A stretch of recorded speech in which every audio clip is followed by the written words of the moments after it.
Hello and welcome everybody to the TRACKILICIOUS Monday Rookie and GT4 Open Series here at Zandvoort. I'm Mike Nause in the booth, and joined with me today is none other than Steven Tomazic. Steven, welcome.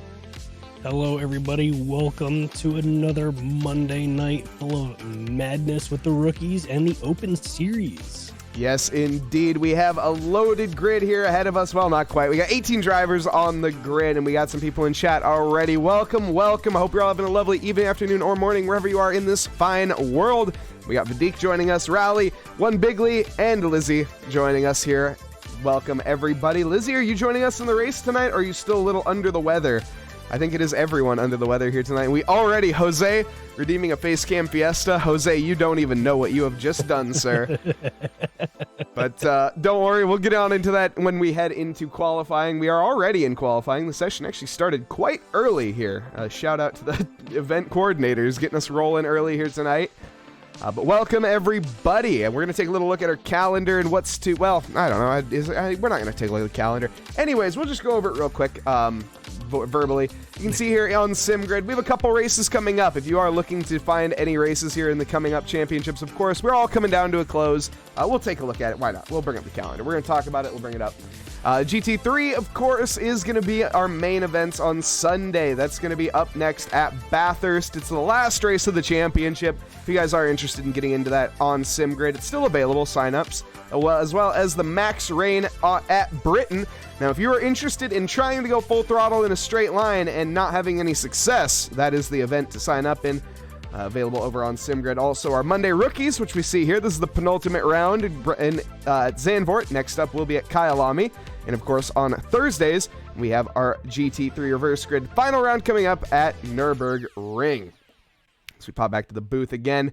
We can see, like I say, championships winding down as we move on to the holiday season. I hope everyone's going to have a lovely holiday, as well as moving on to next year. Happy New Year to everybody, and we will have some new championships up and running come the new year. As we have it, though, why don't we head down into the session here, Steven? Yeah, why don't we? We can see these cars already around us. Go ahead. Yeah, so we're here over at Zandvoort. The track length tonight is 2.6 miles, which is 4.2 kilometers. Founded in 1948, and its current layout has been racing since 2020. There's a track here that's been picked up in Formula One, and a very tight one at that, of course. A very infamous track in the previous few months, really. I guess Daniel Ricciardo, of course, being the massive incident we had this year, breaking his wrist through the third corner? Fourth corner? Third corner, right? Third corner, yes. To a corner name that I can most certainly not pronounce. Actually, I think, is it Hugenholtz? I think it's just Hugenholtz, yes. Balked. Yes, it is Hugenholtz-Bach. And how is it already going to be 2024, says Vadik. I have no idea. This year has absolutely flown by. You're 100% correct. Also, Lethal, welcome. Thomas, welcome. Thomas, weigh-ins are coming up here soon. Get those undies on. Okay. On second thought, maybe not. Well, undies are optional here tonight. The awkward silence gets cleared after that one. We move on, of course, into the session and take a look at some of the times. We have 1:44 from Gage Gonzalez up at... Wait, hold on. No, that is Marco Gonzalez. And my timing sheets are extremely wonky. Let's try to refresh those. Still very wonky. Oh my goodness. What is ACC TV doing? Yes, so in the first half of qualifying tonight for the Rookie Series, we have Marco Gonzalez pulling up that pole position, followed closely by Calavello. Both these drivers are very fast, and currently holding a P3 and still out on track is Caio Jr., who's dropping a 145.2. Caio Jr., rapid Brazilian driver, of course. Will he be able to take the pole position? That's going to be the question here tonight.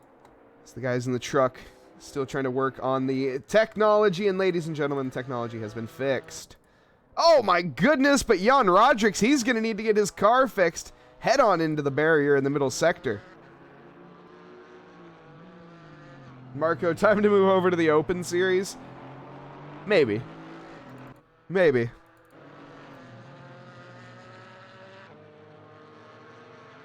Kyle Jr. also no slouch.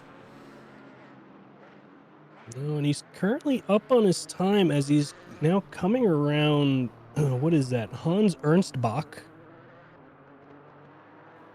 Now coming up to Kumho, and then the Luyendijk Bacht is our final turn tonight. Coming down the straight. He might have the time to take away that pole position from Marco Gonzalez.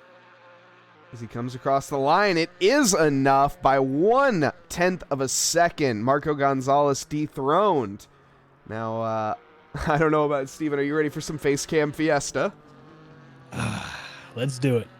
Here we are, everybody. Welcome to the face cam fiesta as we have it on here. Wait, hold on. Where's Steven? I hit the wrong button. Steven, you said I was going to hit the wrong button, and I hit the wrong button. I knew it.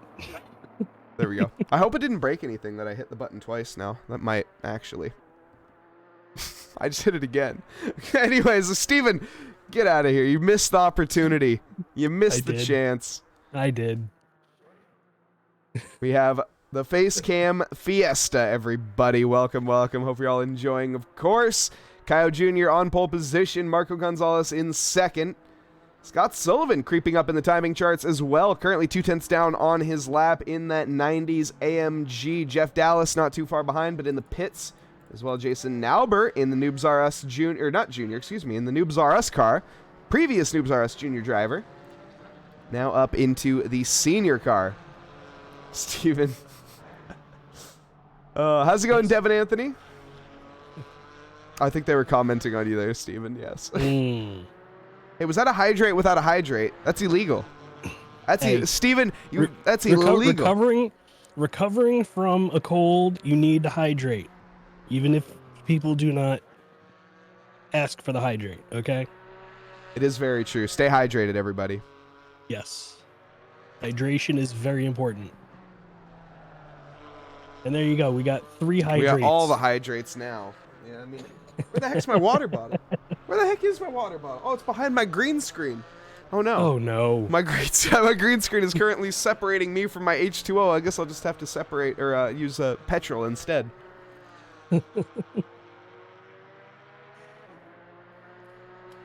Oh, I punched my mic. Holly, unfortunately, I can't.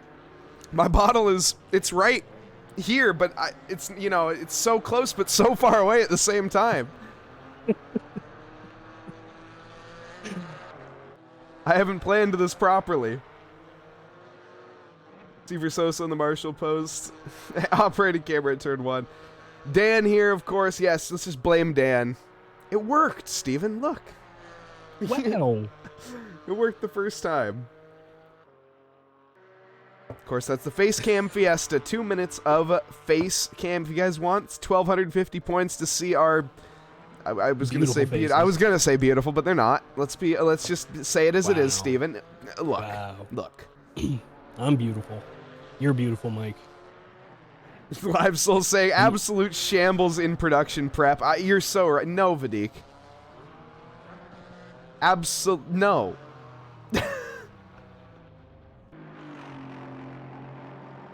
Oh, I don't. Anyways, Scott Sullivan still in P4. He's 6/10 down on his lap.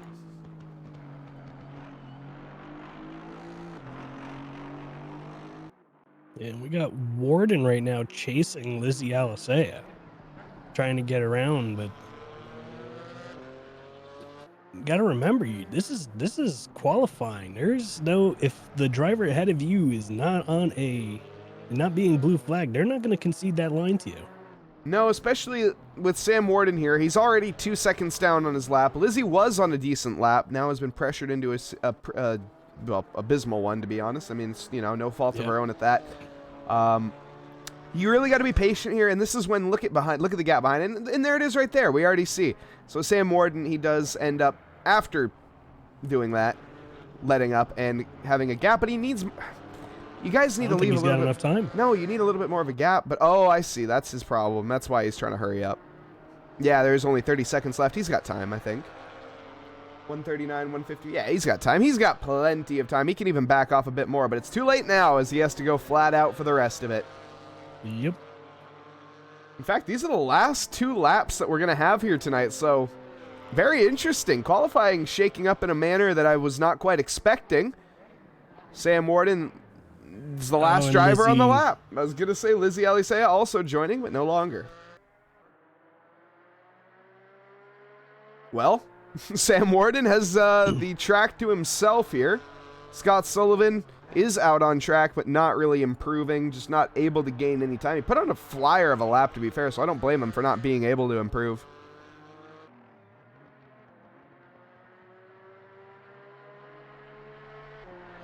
Melanson? Melanson? Mel and Son. Melanson. Oh. Melanson. Okay, Melanson. My apologies, Matt. It's not Melanson, it's Melanson. Okay. Please correct us when we mess that one up again. As yes. That one, I've said that name for way too long at this point for me to be able to correct that quickly. Matt races in quite a few of our leagues, if I'm not mistaken, or at least I've commentated quite a few races with Matt. Residing in P6 currently. Melanson. Melanson.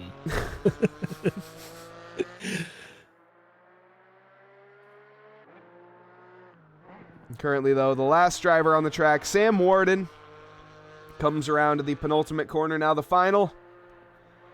Sam's lap time is looking okay. As he heads to the line, though, 2.3 miles of the track to himself. Final time to the line, it's 1 position improvement. 0.3 gained up to a 147.8.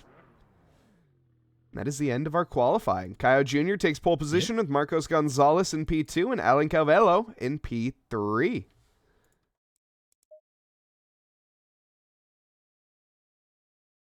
Not bad at all, Lizzie. Unfortunately, we saw it got pressured there a little bit into a lap. We got a Matt Melanson redemption as well at some point. We'll get to that, I assure you. But as we have it, though, we have some drivers here on the grid that we need to meet. 18 of them, in fact. And starting off here in P1, it is the Brazilian Allied Racing driver, number 29 of Caio Jr. P2 here, in row 1 as well, belongs to Marcos Gonzalez, the number 18 Porsche, with Alan Calvello behind in P3. Scott Sullivan, going to be 4th quickest in the 4390s AMG. Jeff Dallas in the Porsche as well. Lots of Porsches here tonight. In fact, it's a German 1 through 5, with Matt Melanson breaking that up with the French in the Alpine for P6. And the Mel's Racing, the number 10 driver. Jason Naubert in the Noobs R Us, number 27. Going to be in P7 with Jaeger Karu Company in 8th. The number 20 Mad Fox Racing. Next to him, Zane Blisket in the number 64. In P9, Simon Tonkin, the Camaro here tonight. I think the only Camaro on the grid, surprisingly, in P10, the 117. 777 of Sam Warden comes across the line in P11th. We saw that at the very end with Mike Freund in P12. Michael Cortez, 13th quickest in the Noobs R Us Junior Christmas livery. And Lizzie Alisea Company in 14th. The Noobs R Us sister cars next to each other there on the grid in row 7. Potts Weaver in P15. The number 13 Big Wins JG Wentworth car. Mike Patrick in P16 in the AMG Black. Rally Dutchy, 17th quickest in the Mad Fox Racing, the 621, with last but not least in the McLaren, Jan Rodricks, the 133 baseline racing driver. 18 drivers here on the grid here tonight, Steven. What are you looking forward to most here in this rookie race? I'm looking forward to seeing some nice, clean racing. Over the past couple of races, it's been a little argy-bargy on the first lap, so hopefully these drivers can really clean it up tonight. Definitely hope so, indeed, as we have 18 drivers. The grid has been shrinking a little bit, so if you guys are interested, of course, one race left. Still the opportunity to sign up, as, of course, every race is a learning experience, especially in the rookies. Darren Thomas on a 3-stream watch streak. Let's go. Lizzie also saying, let's go. You love to see it. Oh, and let's go Puerto Rico. Apologies. I didn't see the Puerto Rican flag there. Turn 1, 8-car wreck. Calling it now from Live Solus. Oh, no. Live, what are you doing? Wow. Why? Why you gotta do that? Yep, we got washed up squid in chat as well. Popping in there, dropping the squid emoji. I think John Hawley has the right idea here. Gonna be a clean one. I got faith in the rookies here tonight. And of course, this is just race 1 of 2. We have up next our GT4 Open Series. We have all GT4 action here tonight on Monday. Some of the best action around. Absolutely. I gotta say, this rookie series has turned out to just be one of the best, honestly, ever put on. A little secret that I don't even know if I've said on stream before. I was actually kind of against the rookie series when we first were going to put it on. I didn't think people were going to be too into the idea. And boy, was I wrong, and I am so glad that I was. This league has just turned out to be incredible. I think this is the 4th league that we've done? 3rd league? How many? I believe this is the 4th. Yeah, I think this is the 4th league of doing this. That's awesome. I was a part of the first 2, I believe. Then I hopped out of the car and just stayed in the GT3s, and now I'm here helping you commentate this. I'm doing a smashing job at that as well. I'm a hater? What am I hating? I was hating the rookie series? Yeah, I guess I was a hater. I was a hater, but I was wrong, and I'm okay with that. Like I say, if there was anything for me to be wrong about, I'm glad I was wrong about that.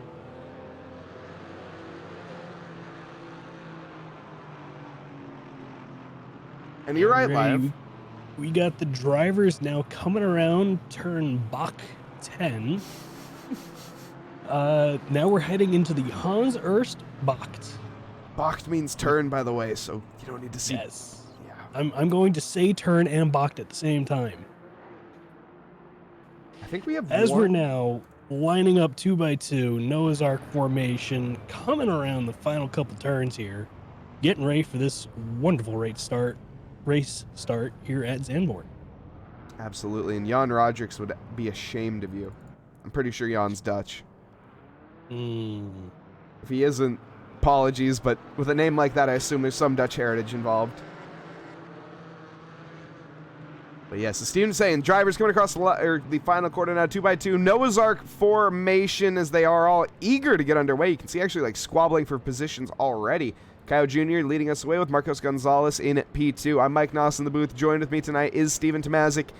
As we can see the drivers now creeping down the start-finish line. They're going to approach that checkered flag, and all gloves are coming off. We're tight side by side, and green, green, green as we now head down to the first quarter. Tarzan, and it's already going to be Kyle Jr. into the lead immediately. Marcos Gonzalez going to get challenged there by Alan Calvello down the inside. Is there going to be contact? There is. A little bit of brushing there. Everybody, though, fairly ship-shape.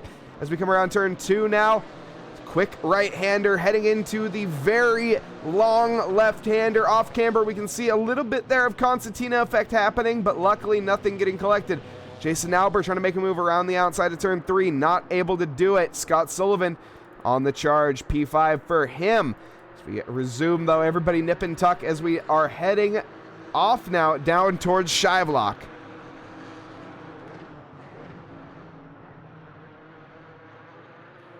Yep, now heading through Scheivlock, heading out up towards Masterwalk.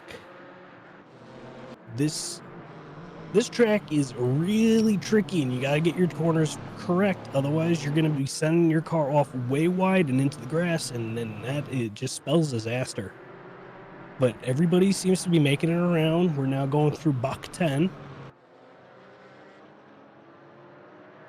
And absolutely, Steven, couldn't have... that's one thing I don't think we've touched on yet. This track, of course, is a bit of Monaco, but without the walls. At least you have that grass right next to you. It's a very tight circuit. There's not too many overtaking opportunities.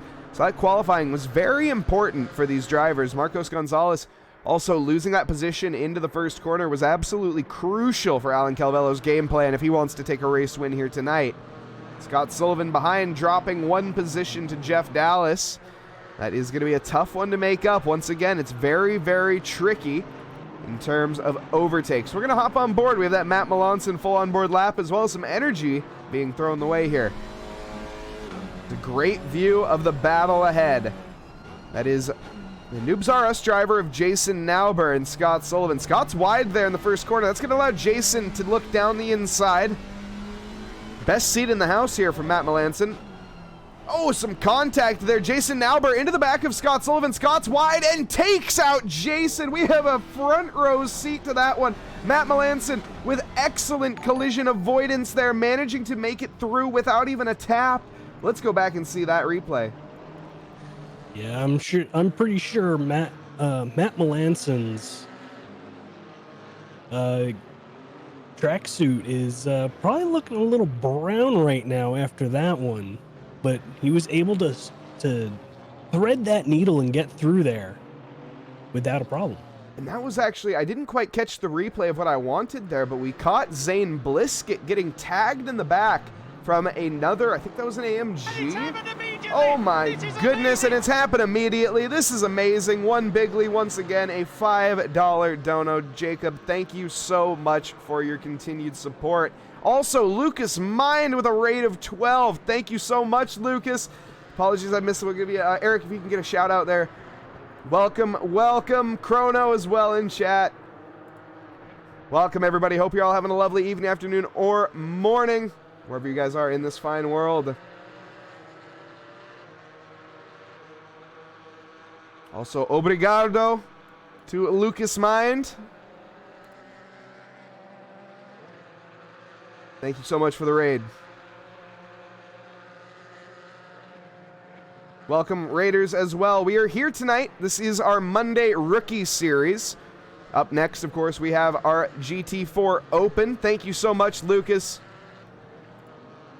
I'm Mike Nause in the booth. Joined with me is Steven Tomazic tonight, as we've had a very clean start to this race. A few drivers off in a bit worse of a position they would like. Scott Sullivan has dropped down 7 positions from where he started. Jason Nauber down 9, Zane Bliskett down 8, Lizzie down 4.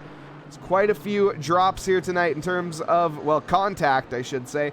Not as many, though. At least lap 1 was fairly clean. Yes, lap 1 was actually very clean. A couple shoves here and there, but nothing that sent anybody off into a wall. But the big action happened on lap 2. Into turn 3.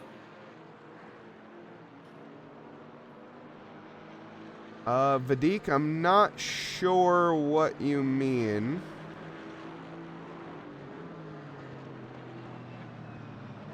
Not letting you?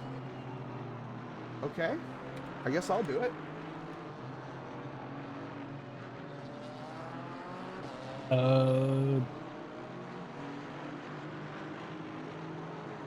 I think he's talking about doing a replay. That would probably be done by me. I could go and do the replay so that the main screen can stay on the action.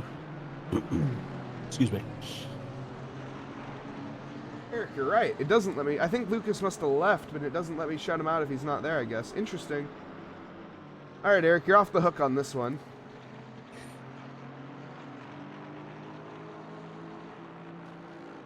All right. Well, back to the action. We got Kaio Jr. is now being attacked by Alan Calvello.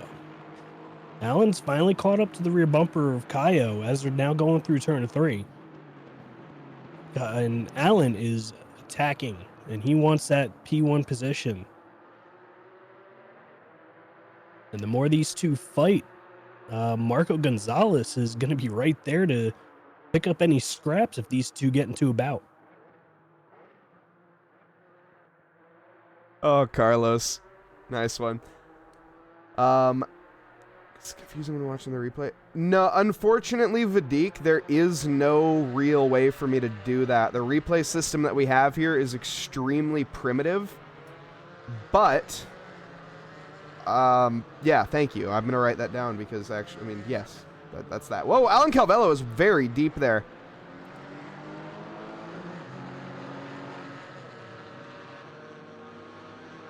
When he's now just opened up that door to allow Marco Gonzalez to really put on some pressure onto him, and I think Caio Jr. is just now going to run away with it.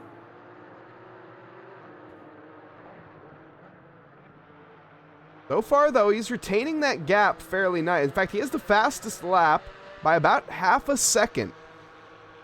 So if he can keep that up, the pace is there to at least stay in the back, but is it there to overtake? Jäger Karu is up into P6. Now, that's quite the drive up. 2 positions so far. Jan Roderick's up 10 positions into P8. Yeah, I believe these... Oh, shoot. Some of these drivers had to have a pit start because of infractions last week. So Jan Roderick's, Potts Weaver, they're slowly moving up through the field, but also that lap 2 incident really helped them get past some of those faster drivers that are up in the top of the field. Also, I totally did rob Jose there of his full onboard lap of Matt Melanson. In fact, we're resuming in pretty much the same point, so why don't we continue that onboard lap like nothing ever happened? Matt Melanson here through Scheivlach. Of course, that happened on the incident lap, so. Now through turn 9? No, this is Masters. Through Masters into turn 9. Oh, the understeer is there for Matt. Is that going to allow Jäger Karu through? Jäger is on the chase behind, taking that alternate line. Going to get a much better entrance to this corner, but not able to make anything happen. Now, this is a DRS straight, of course, for the Formula 1 cars. Not here, though, in GT. No DRS button available. It's a very short straight with a small overtaking opportunity. If you're bold enough, you can send it into the chicane, although it is highly advised to not do that. Matt here with a couple more corners to go. Penultimate corner, clips the apex, just waiting to get on the throttle so you can go flat out the whole way now. Actually, or do you have to lift in a GT4? No, it's an easy flat for the GT4s. Coming on to the start-finish straight now. Matt Melanson, half second down from his lap time, but able to retain the position for Jäger, or from Jäger for now.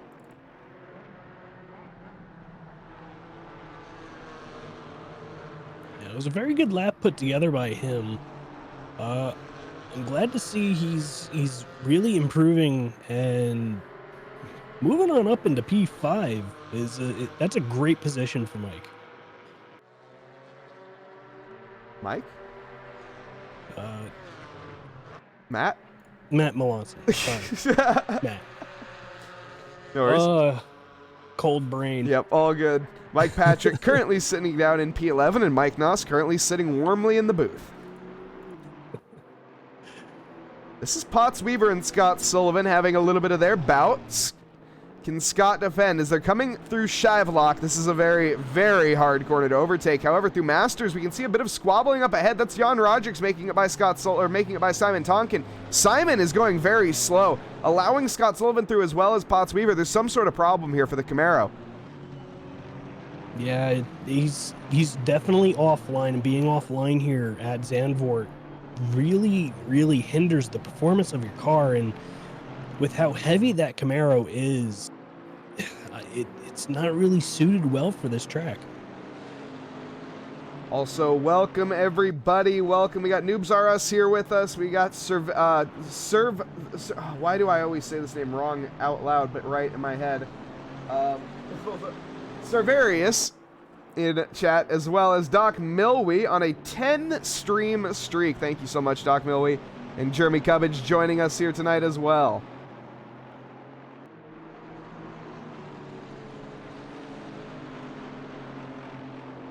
Tires are probably already dead. I mean, that's in 10 minutes or 11 minutes elapsed so far. I find that hard to believe that the tires are that gone. Now, of course, you're really working the left-hand side tires here at this track, as there are 14 corners, 4 of them are to the left, and 10 of them are to the right. And one of those corners, of course, being the Masters, or excuse me, Scheivlach into Masters.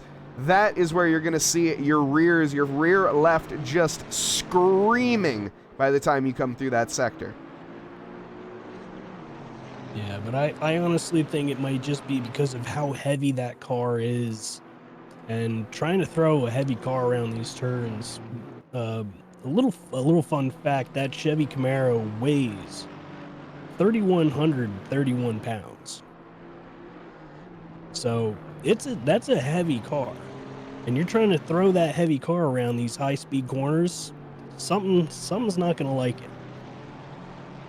Yeah, of course, you compare that to the Alpine, which the Alpine is a measly 2,400 pounds. So nearly 1,000-pound difference, or at least just about 700 pounds of difference between those two cars. Now, of course, those are the two extremes, but just a little bit of a benchmarker there for you.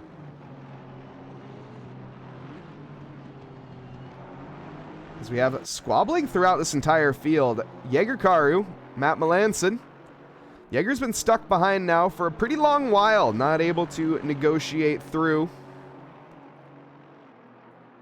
And we must have missed it, but Marco Gonzalez has gotten around Alan Calvello, and our top three has now become an unchanged field from the start of this race. Good spot. I did miss that. Alan Calvello following behind as well. Change in position, Potts Weaver able to make it by Scott Sullivan. Unfortunately, why don't we, you know what? Not unfortunately. Why don't we take a replay at that? Let's see how this was done. Into Tarzan. Potts Weaver with the overspeed, getting forced onto the dirty line. Sends it, though, down the inside and is pretty much fully ahead before they even reach corner entry.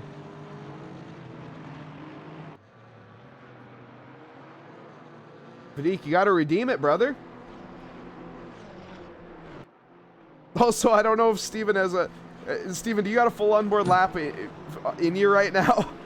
I think I do. Okay. Well, if we get a redemption here, we can get a full onboard lap for Steven. Or from Steven.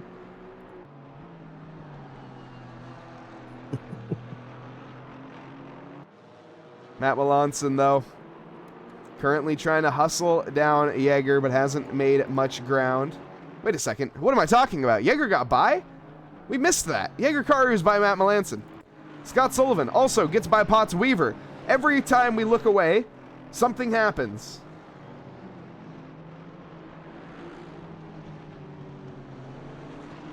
Steven is the onboard, though. I don't think it works like that, Vadik. Here's the replay. Oh, that's Potts Weaver getting very out of shape.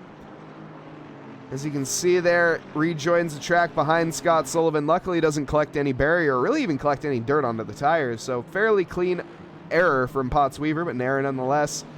And of course, we miss another overtake. Mike Patrick and Simon Tonkin. Simon Tonkin gets dispatched by Mike Patrick. I'm done with these replay things because we're just going to keep missing action and watch replays forever. Yeah, we don't want to turn into Formula One where they cut away from the action to watch a replay. And now back to the race start, everyone. No.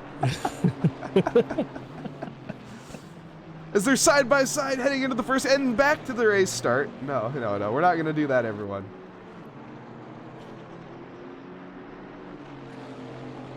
Vadik, I know you have the channel points. It's not like you're short. You've been in enough streams at this point.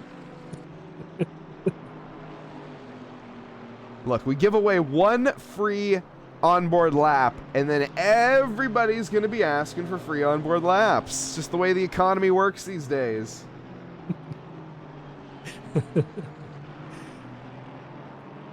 But here we go. We got a battle going on for fifth place, sorry, between Jaeger Karu and Matt Melanson.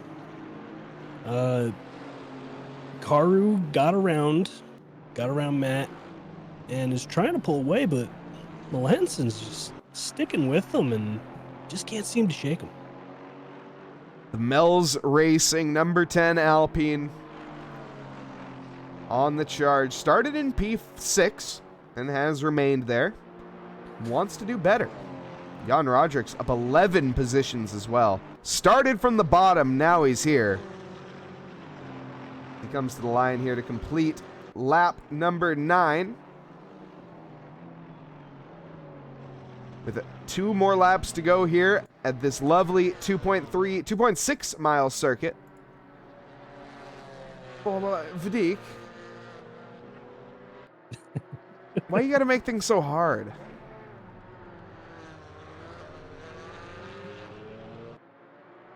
I think he wants a full onboard lap with you, Mike. I don't think it works like that. Well, we got to get you into a car then. Well, I mean, I'm not going to say anything, but maybe here in the future.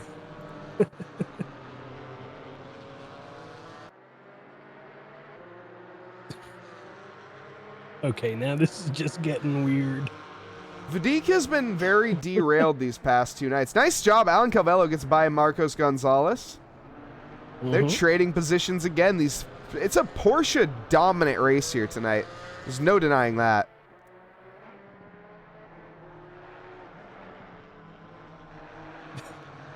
Yeah, can somebody give this man Vidic? He needs a bonk. You know what, Vidic? You know, now that I think about it, that was for you, Vidic.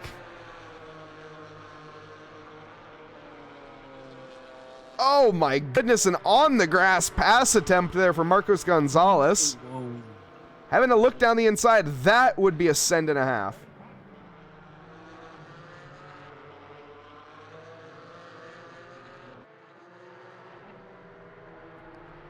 Yeah, but still a little bit further back. It looks like Jaeger's finally starting to pull a little bit of distance between him and Melanson.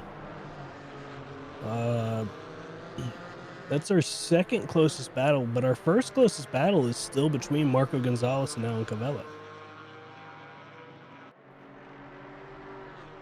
As we see Jaeger getting a little going a little wide coming out of turn 2, and has kind of now opened up that door once again for Matt Melanson to capitalize and get right back on the bumper.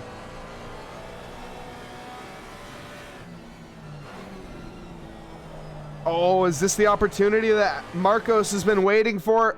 Well, he's not really been waiting too long. These two just really trading back and forth, making one error and then giving it to the next switchback attempt, but not going to happen. Too far back for the number 18.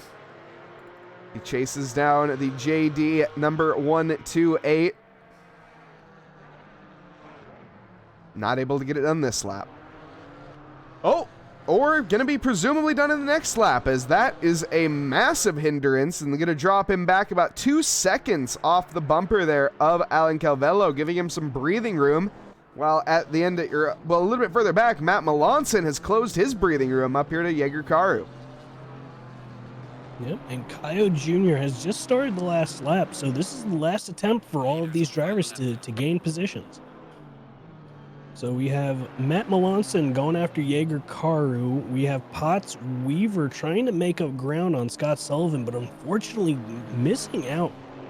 Coming out of, I gotta remember the name of the turn, is Hans Ernstbach. And unfortunately, I don't think he's got enough pace to catch back up to Scott Sullivan, but Scott Sullivan is now trying to catch up to Jan Rodrigues. Blue flags being waved here for Lizzie Elisea as Matt Melanson and Jaeger Karu both approach. Oh, very awkward spot. Luckily, able to make it by here. Matt, can he capitalize? Is this going to be a poor run? More for Jaeger than it is Matt.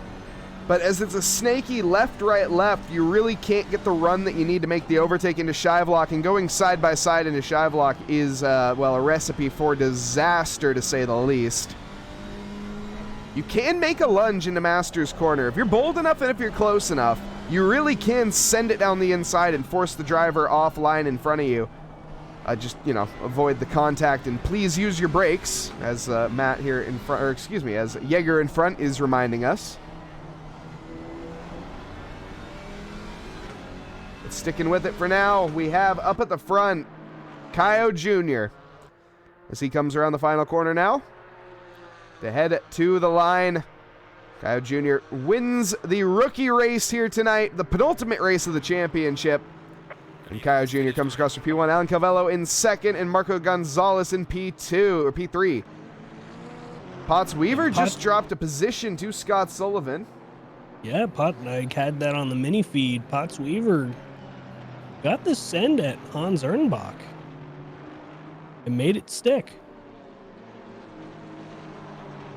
The Merc is fast in a straight line. It's interesting that you say that because it's actually 6th quickest in a straight line, about 4 kph off the McLaren of Jan Roderick.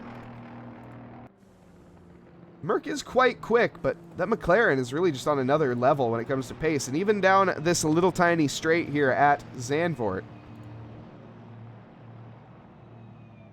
But what a race one. As we have it, that's going to be the end there. We're going to see if we can get some post-race interviews. Caio Jr., Alan Calvello, or Marcos Gonzalez. Hopefully all of these drivers can find their way over to the green room. So far, no luck. While we wait on that, why don't we head on back to the booth, Steven? Is that going to be all right? Yep. Lovely. We come back to the booth. Welcome back, everybody. Thank you all so much for joining us here. Of course, don't go anywhere as we have more racing to come.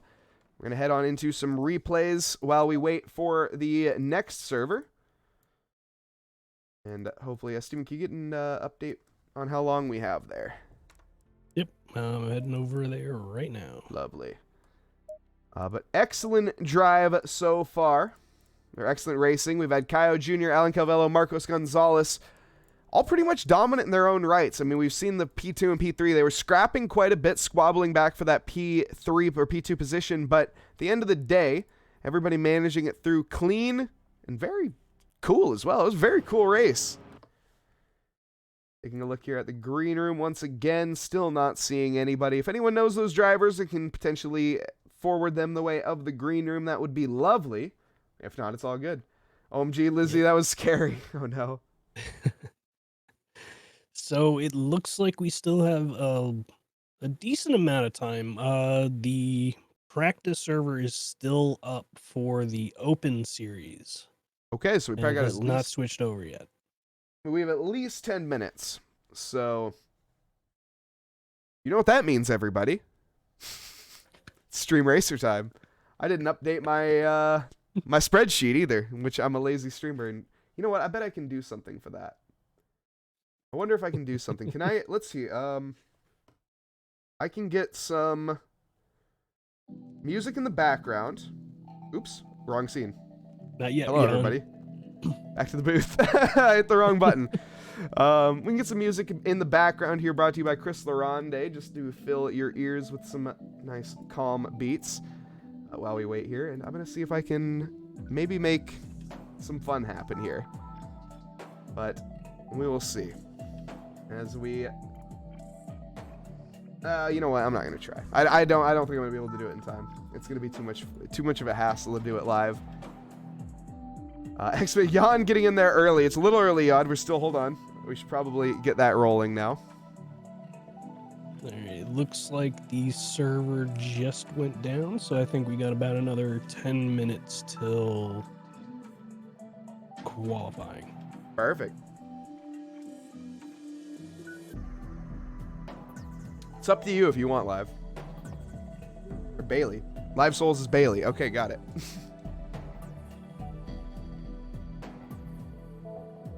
I'm so bad with Twitch names. Yep, we have 10 minutes of free practice, then it's on to quali. Lovely, lovely. As we get in here, we are going to find a track. And now, if you guys are ready, you can type !race to head on into the session. Of course, while we're in this, !boost, and that will get you a nice little straight line speed. Steven, first one in. You know what? Let's see. Can I be second? Let's see. We got there. We got second. Just beat you, Jan. Just beat you. Rally getting in here. Welcome, everybody. Welcome. Now, for anyone that doesn't know what this is, !race in chat. That's all you have to do to be entered in an AI-driven race, and we are going to see who is the quickest chat member out there. That is the real question. We got Mel's joining us, Lizzie joining us, Karu joining us, Kevin, and more to come. Welcome, everybody. Now, this isn't to be confused with the other AI race that we have going on Wednesdays, Syntho Drive. No, it is not. In fact, that is going to be, we're coming to our season close here this week on Wednesday. Nightbot, get the heck out of here. Doc Milwee, welcome. We're going to have 1 minute, everyone. 1 minute on the clock left to enter the race. Exclamation mark race in chat. And you will be able to enter. Welcome to anyone just joining us. And like I said, for anyone that this is a little unfamiliar to, Severius, welcome. This is going to be super fun. This is super casual as well. Just a bit of a laugh. And as we head, actually, what is it? You guys don't even see it. What am I doing? Kevin. There we go. Kevin, you are in luck. I actually do have a shoe next to me, so the shoey is in if I get another win.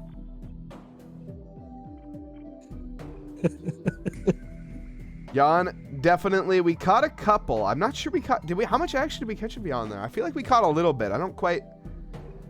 My brain's buzzing right now from Syntho, or not from Syntho Drive, but yes, from Syntho Drive. But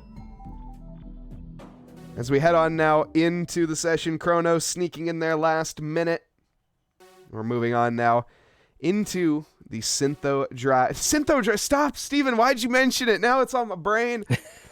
Into Stream Racer, everybody. Starting off in pole position is John Hawley as we get ready to go green. Mel's is off to a start. John Hawley was basically asleep at the wheel beginning now. Jan off to a smasher. We're going to have some bumping and banging as we head to the jump. Everybody lifting up into the air. Karu with the most amount of air, 10 points. Chrono is developed his own space station and taken off. We are now moving on. Mel's taking the lead of this race with Kevin Rivera closely behind. The tires getting obliterated by both Mel's and Kevin. John Hawley not falling victim. I also fall victim. Doc Milwee bulldozing Rally Dutchy out of the way like he wasn't even there. Jan Roderick's getting caught up on the barriers. Karu really struggling to get by. Leader currently Kevin Rivera as we're going to ride on board here with P2. This is Mel's. As we're approaching the very tight Bullard barrier section, is Kevin going to make it? No, he drives right into it, and a lovely overtake. Mel's side by side around the left-hander. Kevin, though, gets the power down early enough, catches a little air, though, as they head down the hill and up the jump. It's going to be who's going to get the better landing, and Mel's gets a stellar landing and drives straight through the tires into Kevin Rivera. Doc Milwee just coming up. Is this going to be a steal of a win here from Doc Milwee? As you can see the finish line approaching. Doc, though, doing his trademark strategy of being a nice guy, taking a tire with him. Kevin does the same, takes the tire with, as we have carnage from behind. Everybody really trying to make out what is happening, or nobody knows really what's going on there. Steven has taken the lead. Steven, are we going to see another shoey here tonight? Gets caught up in the tires. Is he going to go too deep through the corner? That's Kevin Rivera approaching quick. Is he going to get a better exit? No, he's too deep. Doc Milwee through the back, through the Bullard. It's Steven Tomazic to take the win, everybody. And you can't see him currently, but my goodness, he is freaking out over on the cam. And oh my, Steven comes across the line in P1. The shoe is already ready. Doc Milwee, Severius is here. And as we have more drivers coming to the line, what a race this was. Oh my goodness. A few more to finish. I'm coming across the line there in 9th. Lizzie comes across to finish out our top 10. And with a few more to go. Yes, indeed. Welcome. That was so, oh man. Chrono. Shortcut didn't work. Yeah, Chrono, I think your shortcut netted you P7 there. I mean, you had it was a lovely rocket ship attempt. I mean, you were heading off towards, I'm not sure what planet there. Were you heading off towards Venus? There's your leaderboard, everybody. And let me see. Actually, I think, hold on. I can just paste you into here. I had you copied. I should have just did that already. Dang. There's Steven as well joining us. There's the shoey. Oh, you should have waited for the booth. There's the shoey, everybody. And he pounds it down, the victory for Steven Tomazic. Is that our first back-to-back win? No. Yes, I think it is. I think you're our first oh, no, you only had a podium before, didn't you? No, did you have a win? No, you didn't win. You're our first back-to-back winner, Steven. Congratulations. Yeah, you are. Absolutely. No. Yes. No. I'm looking at the stats, dude. I got the stats up. Yes, you are the first back-to-back winner, Steven. Woo! Another one? Unfortunately not, everyone. We only got time for one here tonight. Steven, here, I tell you what, why don't we head back to the booth, everybody? Steven oh, there we go, okay. Steven Tomazic. Yes. Why don't you tell us about your victory here tonight? How does it feel, after all this time, to have a back-to-back Stream Racer win? You know, it's a lot of fun. You know, my little yellow car was definitely struggling in the beginning. I was not gonna lie, but I really started to find the pace towards the end of the race, and was able to get around everybody, and was like, oh, okay, I'm doing this. It was an excellent drive, Steven, I do have to say. And to be fair, another one just to add on to it, you love to see it. As we are back in the booth, the shoey. It's an excellent way to finish. Always measure your success in airtime, so we'll call it a win. Now that's a true engineer right there. If only you could win more in Syntho, Jose. Yes, Jose. I will say, yeah, if I could not send myself into the wall on the final lap at Watkins Glen, you know? That Watkins Glen race, by the way, was extremely fun to watch. Like, that was, I gotta say, watching Formula One cars at Watkins Glen is something you don't get to say or see. Can we get you to do a shoey if I win next week? No, it doesn't. Unless, I mean, it's doable. Like, we'll see. If I ever take a win, I might have a shoey. I don't know. I don't know if I want to steal Steven's trademark at this point. You know, you can't really call it a trademark because I didn't do the shoey during Syntho Drive. Oh, you're right. Man, Steven, you're an amateur at that. I am. No. Not giving in to peer pressure, Kevin.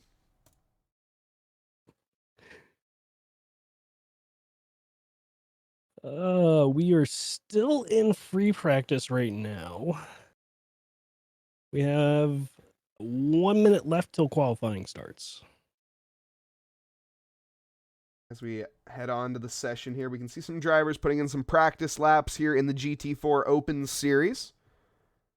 Now, what is the GT4 Open Series, you ask? I'm glad you did. As we head on over towards the calendar scene here, we can take a look at the calendar, but not only the GT4 Open Championship that we're seeing here at Zandvoort with Kyle Lamy next week, but our lovely, lovely Patreon members, all of their names on screen currently. A special thanks to our V12 Exotics, but also, of course, our V8 Muscle and Inline 4 donors. You all bought a ticket to our hearts here. Thank you so much for supporting TRACKILICIOUS. You guys are amazing. Names on screen there just for a little bit longer. Just leave them up there. A little bit longer. And all right, that's enough. We head back to the booth. We're back, everybody. Current pole sitter. Oh, are my timing charts all messed up? I think they are. Yeah, they are. Man, ACC TV seriously has been bugging out recently. If anyone uses ACC, go ahead. Currently in the free practice session, we have Dan Brace currently holding down the P1 position, followed closely by Ricardo Rivera. And then it's third place for Gage Gonzalez. There we go, as my timing chart has now updated. Lovely. Drivers now coming to the end of their qualifying. We have 32 drivers out there tonight.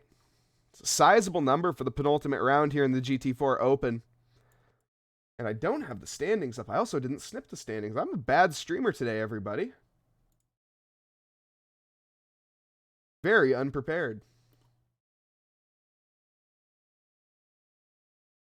As we take a look at the standings, though, of the wrong series.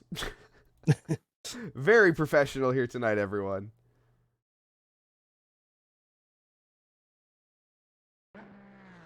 In-game audio in the background for you guys. Hear the lovely V8s, V6s, as well as a couple inline 4s. I don't think there's any V6s now that I think about it.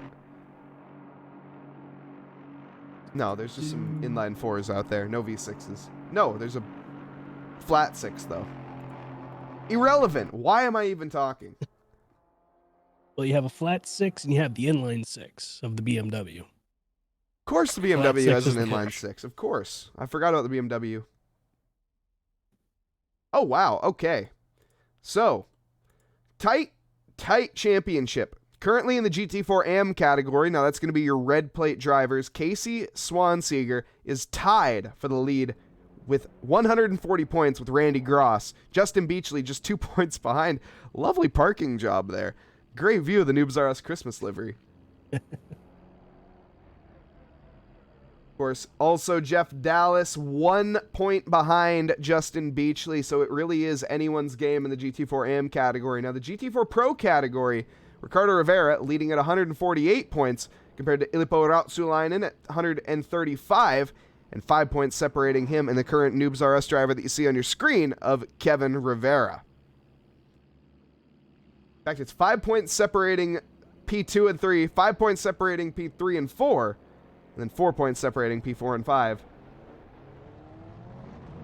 Of course, all of these information or all these standings can be found over at SimGrid. You can find a link there in chat. As the cars are piling on out, we can see a lovely angle. And the first driver out on track is going to be Kevin Rivera. Why don't we jump down now into the feed?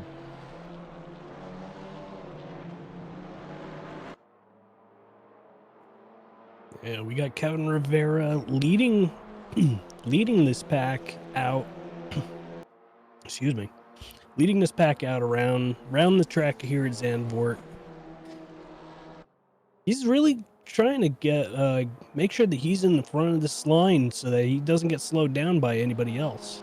He wants all that open air for himself. Now, of course, that comes at a little bit of a disadvantage.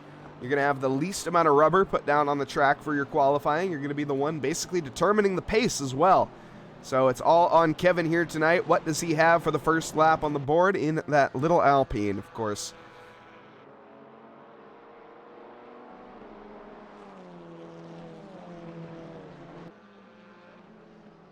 Yep, as we're now going through Hans Ernst. And now making our way up to Kumo. And now he's just going to put the pedal to the metal as he comes around the final turn onto the front straight to start the first lap here for these GT4 Open at Zandvoort. He's trying to build up as much speed as he can as you're going down into Tarzan, coming around Tarzan, sending it a little bit wide. Oh no, a little bit wide on the exit. But he's keeping his composure now, going through the little bit of a snaky portion down into Hugenholtz. Now heading up Hunsrück, which is the straight that's not so straight, all the way up into Chevlock. Chevlock, you want to try and maintain as much speed as you can as you're coming through. Now heading in towards Masters. Masters, you want to cut this corner really tight so that you don't run it out too wide on the exit.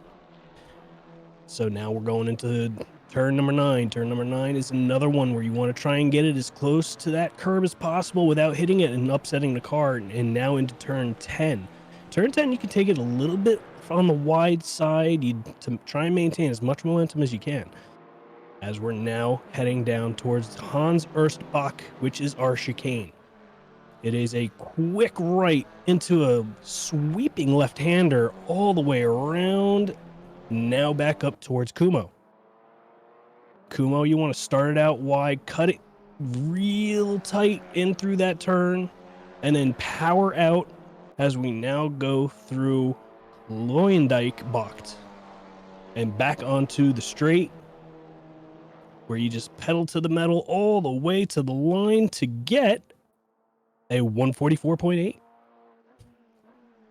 Quickly beaten there by Gage Gonzalez. The pace that was set was not quick enough for Gage, and Ricardo Rivera also coming in to top it. Who will be next? The number 31 here of Eduardo Leighton as he heads to the line, and the just driving up to P4 with Darren Thomas sneaking in front of him in P4 there. Weaver jumping up to 5th, pushing Eduardo Leighton even further down. The times there between Reggie King and now, oh my goodness, this is some tight margins in the mid-pack.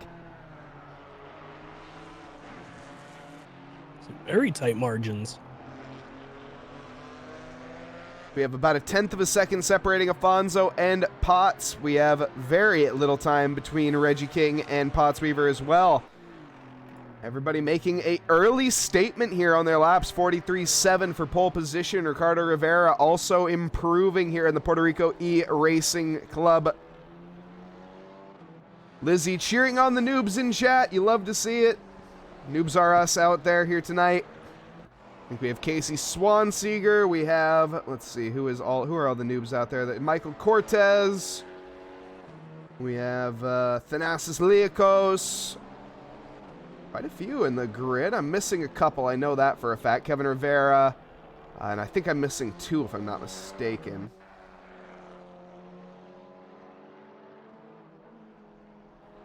Well, welcome, everybody. Welcome, welcome. Also, hello. Darren Thomas Snoopy I saw in chat earlier. It was his birthday yesterday. Along with this man here and Tony Danzig. Also celebrating his birthday, the other Noobs R Us driver. I forgot Tony is a Noobs R Us driver. Apologies there, Tony. And the Camaro as well. We didn't see too many Camaros in race 1 for the rookies. Now here, of course, tonight, we have ahead of us a 40-minute session. Well, not this current one. We have a 15 minutes ahead in qualifying. But after that, we'll have a 40-minute race where we have 1 mandatory pit stop. Drivers are required to take 25 seconds of fuel and nothing else. So I was just looking through the timing page and I saw 2 numbers really stand out to me. You have Pablo Navarrete and Eduardo Leighton. Those 2 drivers improved on their last lap times by 4 seconds and has now put them back up into that top 5. Nicely done. Also, I see there Jeremy Cubbage mentioning, is it also Ilipo's birthday? Ilipo Rautsulainen in the 666 Bomber out here tonight. Happy birthday to you as well. And Darren Thomas, of course, in the warm soup Merry Christmas Janetta, turning 62.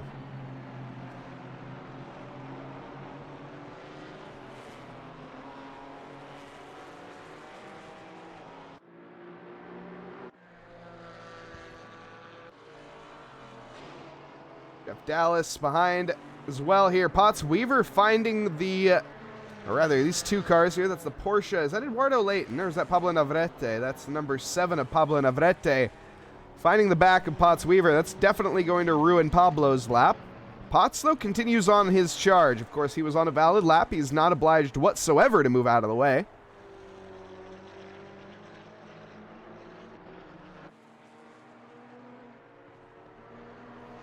It's looking like we're going to have a really, really tight midfield. Scrolling through from P8 all the way back to P12. Everybody's within 0.8 of a second. Now, of course, this is just the odd plate drivers that are out here. We're at the 10-minute mark. The virtual checkered flag will fall for these drivers, and we will see the even plates come out. Very much unsettled the car there. Potts Weaver losing at least 0.5 through turn 3. Continues on, though, with his lap. Currently not too many laps I'm seeing improve. As the 31 car is the furthest along in their lap. Eduardo Leighton currently about dead even with his Delta. Eduardo through turn 9, heading into turn 10. Takes the left-hander very wide. Carries quite a bit of speed now onto the back straight. Very short straight at that, but heading now into the very tricky right hand or right left hand hairpin chicane, however you want to call it. It's very easy to end yourself up in that little gravel patch in the middle, outbraking yourself, hitting those curbs on the inside. There's a multitude of ways, lighting your tires up. Plenty of ways to end up facing the incorrect direction through that corner. car. Time to go back to my old ways and start from the back of the pack. Were you able to find some open air? Or are you just having a bit of fun with the last to first? Pablo Navarrete, the Argentinian driver, doing what I always praise, practicing his pit entries. Nicely done there for Pablo.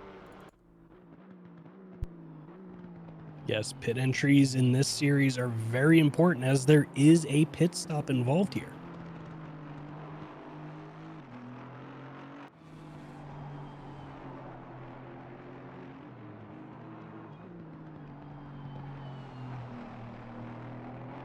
And a little more information on that pit stop. The pit stop is a one mandatory pit stop. Tires are optional. So you can choose to change out your tires or keep the old tires that you have on and just continue going. But there is a fixed refueling time of 25 seconds. So no matter what, your car will be stopped in that pit lane for 25 seconds.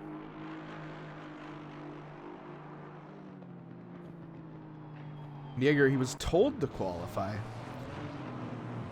Qualify in which race? I'm not sure. I don't think you don't have to qualify, do you? Anyways.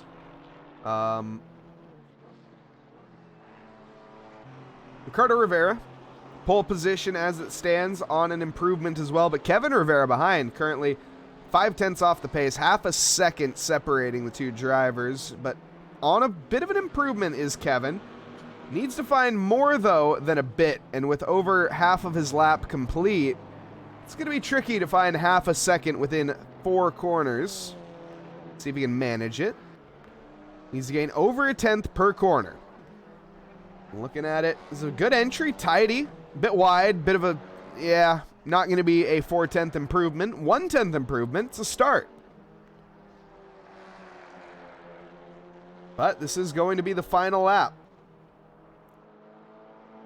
Kevin Rivera, what is it going to be? Coming across the line now, sitting in P3. Is it going to be any improvement at all? No, it is not. Stays in the exact same spot with a slightly better time. No, wait, did he? No, he did improve. He did improve. He moved up to P2 ahead of Pablo Navarrete by 0.003 of a second. Holy smokes, that's some tight margins. I didn't even think that was possible. Okay. Pablo Navarrete going to be a very, I mean, not upset, but he's going to be like, all right, cool, you got me, buddy, I guess.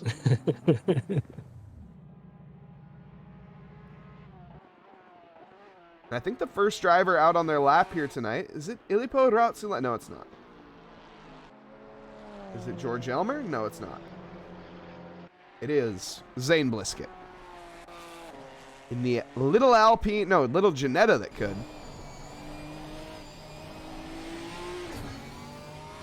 Heading on to the not-so-straight. Zane Blisket in the Mad Fox Racing. Been driving very well lately. Has made a couple errors, though, in a few of the previous races. Nothing too major, nothing that he can't come back from, I'm sure of. That Ginetta just loaded with grip.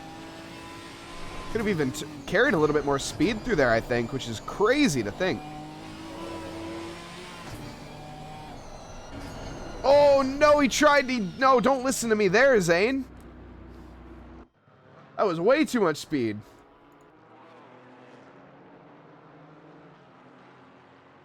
And Darren Thomas Snoopy at the perfect time there.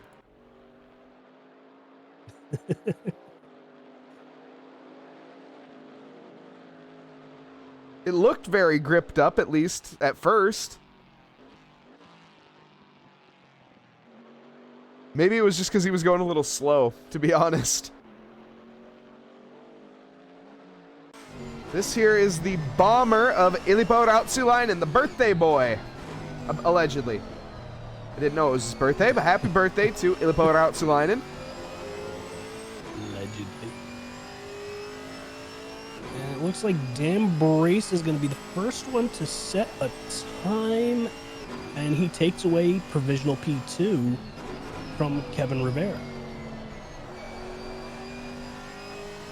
track rubbering in quite well here tonight, that is to be said. Now, what can Ilipo do? Can he put it onto the podium positions? I think it's very doable, but as Steven was alluding to earlier, the Camaro, not the best car at this track. A very heavy car, and this track very much favors light, nimble, early on the power. Now, the Camaro very punchy, so that's going to be at least a plus. But nonetheless, a heavy, lumbering front-engine V8, not quite the type of car you're looking for at the track here at Zandvoort. Ilipo, though, having to make do.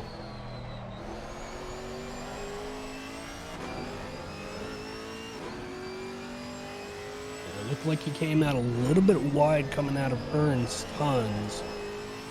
Getting his tires up onto that exit curb, probably bleeding off a little bit of pace. Definitely not going to help the lap time there. At least half a tenth being lost, maybe more. To the line, though, what's it going to be? Ilipo Rautsalainen in his first lap of the night. It's P7.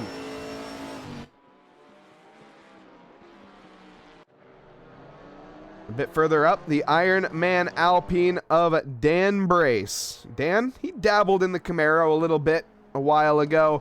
Actually took to Ilipo for some advice on the Camaro, but never really stuck with it. Dan just kind of couldn't find his pace, and he ended up moving back to the Alpine. He's driving the Porsche for a while as well, but settling here, it seems, on what is arguably the best car in the meta currently. But, you know, obviously that's just, it's all preference. But actually, I say that, and the Alpine currently 1, 2, 3. Yeah, the Alpine is definitely meta. And it's just working out for a lot of these drivers. That's probably why Low Fuel has instituted a BOP on that car. I gotta say, the LFM BOP actually is very good for the GT4s.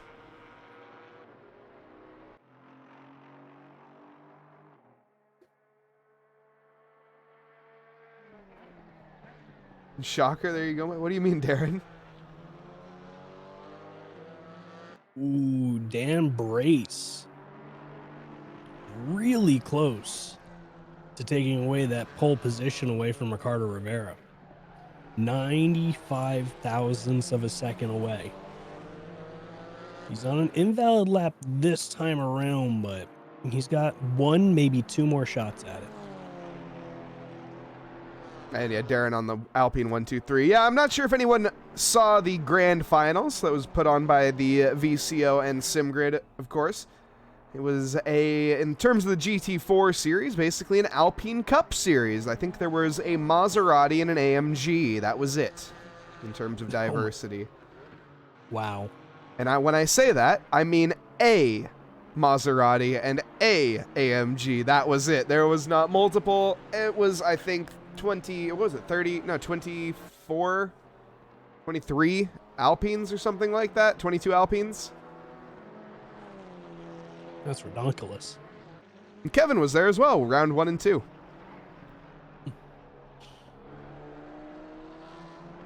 There's a few of our drivers that were there, in fact. Casey Schutte, I think one of the drivers that was out there. Plus the others.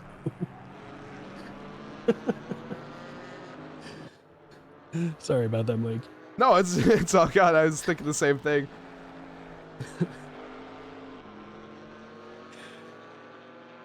I'm trying to think, who else was... I know there's a couple more drivers in here that I'm just drawing a blank on. Ricardo Rivera, I think, drove.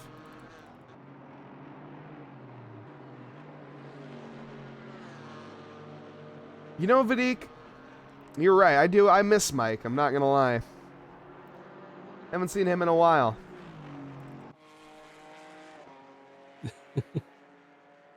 Didn't mean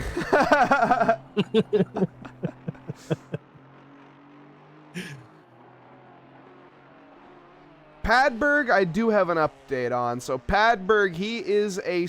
Okay, maybe I shouldn't say it like that. I'll say it like it anyways. Padberg's a schoolboy. And he has football, but football has come to an end recently for him. He was alluding that he was going to have some more time but I actually haven't talked to him since he said he was going to have more time on his hands. So it seems that he must have picked up some other sport. Padberg, a very busy boy in high school, so he's got real life things going on, and I don't blame the man. American football. Yes, you're absolutely right. I won't Football say it. de Americana. Yeah, I won't say it. Yeah, I'll just leave it out. It's fine. I won't make Americans mad.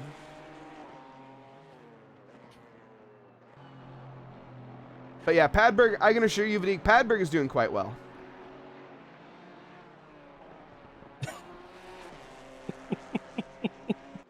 Justin Beachley, to say it. currently in P6. I honestly, and I know people aren't going to believe this, I don't even remember what I was going to say. Like, I'm not joking. That's the worst part. I have uncommitted it from my brain, whatever I was going to say, I don't even know. Anyways, what happened to the Englishman? He's talking about the madman from Manchester, Kyle Hampshire? I actually have no idea. Man, we're just going into Trackalicious history here. There's a few people that I'm not quite sure where they ended up. You know, real life happens, events transpire, and people move on. Jeremy Engelman. Oh.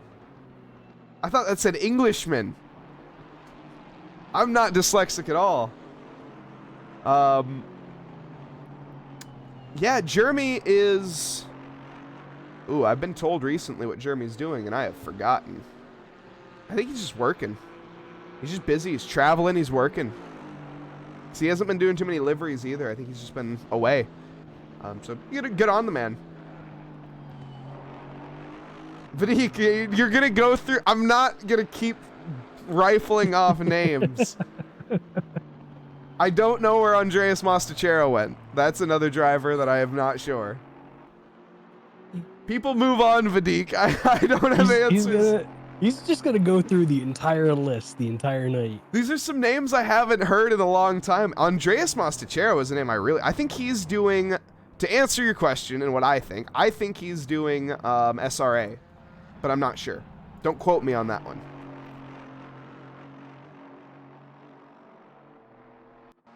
Qualifying, though, has come to an end. Checkered flag has fallen, and we have our last few drivers wrapping up their quali. Dan Brace to the line. Will he improve 95 thousandths? No, he will not. Yeah, missed it. Missed his improvement by about 10 100ths of a second. Tight margins to be had. Casey Schutte to the line. Remains P7. And last but not least, Professor Kenotis practicing his pit entry. That wraps up our qualifying. Ahead of us here tonight, 40 minutes of GT4 action.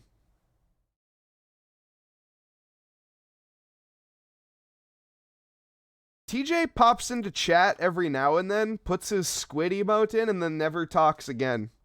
So, TJ's alive. That's all I know. Yes.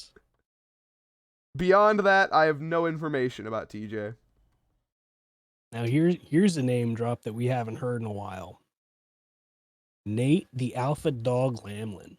I mean, I've heard that name fairly recently, to be completely honest. He just has some real life stuff going on. You know, he's been trapped underneath barbells at the gym for a couple weeks. I think he got crushed by the leg press machine once. You know, it's just, life's tough when you live in a gym and on workout equipment. You know, when you go to sleep with a bench press in your hand, it never works out well. And no. Nate Alpha Dog Lamlin, a fine example of that.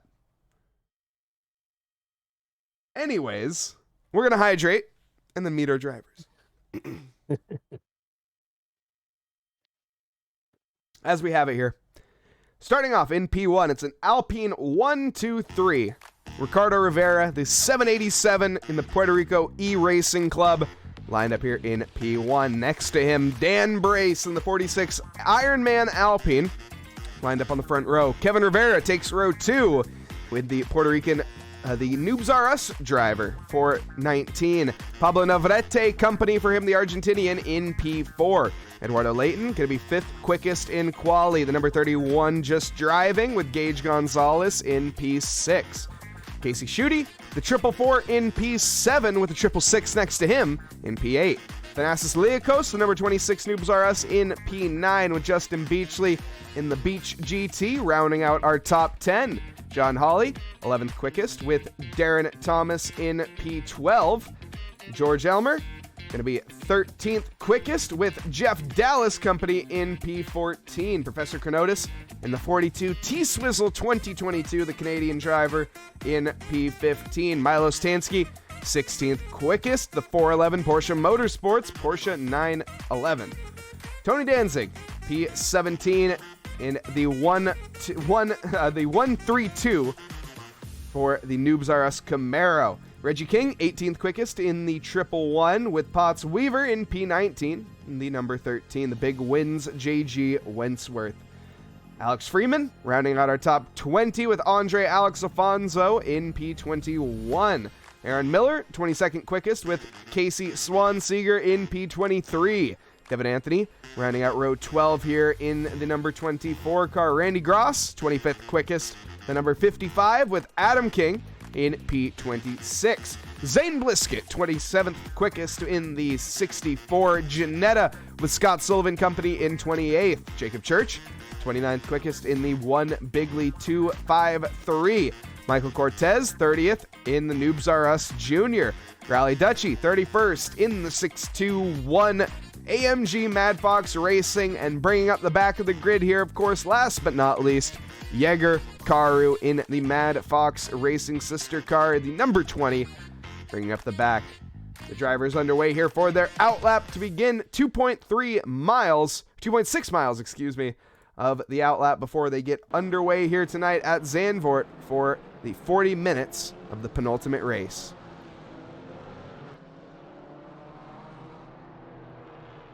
And flipping through my timing page, it looks like we have one penalty for the night, which is on Thanasis Lycos, a 10-second penalty, probably for an incident that happened in the last race.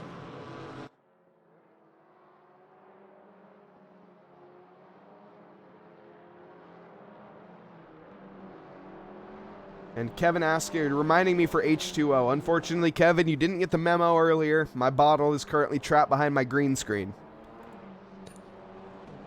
Inaccessible as it stands. Conford Caster, welcome. Currently at work, but pretty happy to miss this track. Oh no. It's a tough one. The walls are very close, never far away, and the grass as well. The grass is as slippery as it always is.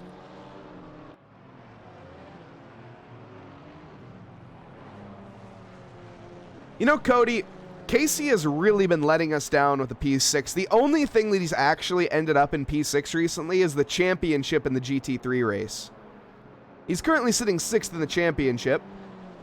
But other than that, he just hasn't been putting up the results lately. He finished an abysmal P5 in the GT3 race, not even finishing 6th.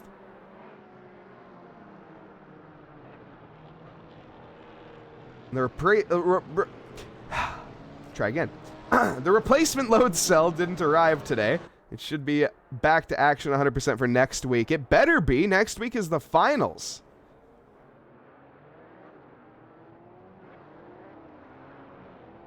One race to go in the rookie series.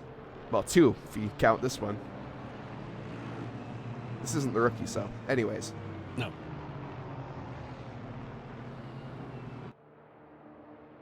The drivers... Just like that are... No, go ahead. I was saying the drivers 2x2 Noah's Ark formation as they come around to the final corner here. Ricardo Rivera on pole position. Dan Brace in P2. I'm Mike Nause in the booth. Joined with me tonight is Steven Tomazic as we get ready to go green, green, green. Heading down the start-finish straight of Zandvoort. The Puerto Rican in pole position. What can Dan Brace answer into the first quarter? Heading now as we go green now, heading down into Tarzan, and Pablo Navarrete is immediately rocketed away there from Kevin Rivera, dropped him down into P4. Dan Brace creeping his way around the outside as they come in, closing side by side, bumping and banging into the first corner. Pablo Navarrete, though, coming up behind Dan Brace. Dan not able to make the overtake onto Ricardo. Everybody nip and tuck so far, side by side there from Ilipo Ratsulainen, though, and is that Gage Gonzalez sending it down the inside and making it stick through turn 2. Heading out into turn 3, the outside line being picked there for Eduardo Layton, but so far, Steven, looks like we're fairly clean here on lap 1. Yeah, it's very clean so far on lap 1 as we're now making our way up towards Chevlac. It's a couple of position changes, not too much going on by moves made, but all in all, still a very, very clean lap. As the lap is not over yet, no yellow flags just yet, though. Coming into turn 9, though, through Masters Corner. Everybody all in a row. Everyone keeping in the line so far, not wanting to have any eager overtakes. Oh my goodness, as we see in the bottom there, that's the Noobs R Us car off into the gravel momentarily. Unfortunately, that was Devin Anthony just getting a little wide in the tail end of that Porsche. Just not really hooking up onto the track. Guess he didn't do some very good tire prep before the start of this race. Very crucial. These cars reliant on their mechanical grip. Tire pressure going to be quite important. Ilpo Ratsulainen in P6 in the 666. Some may say it's fate. He's up 2 positions, though, from where he started.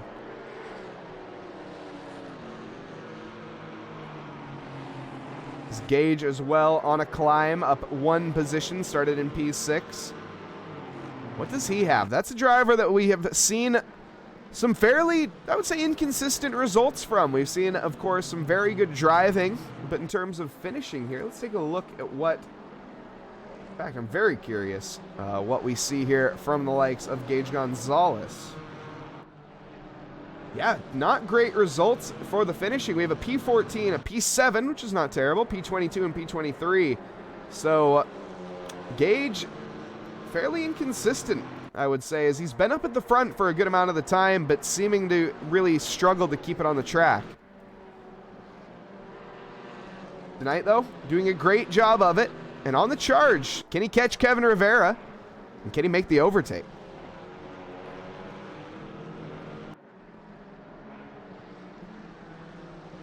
Flipping through the field, I saw Jeffrey Dallas starting to fall back. He's currently in P15, but unfortunately, coming through the first two turns of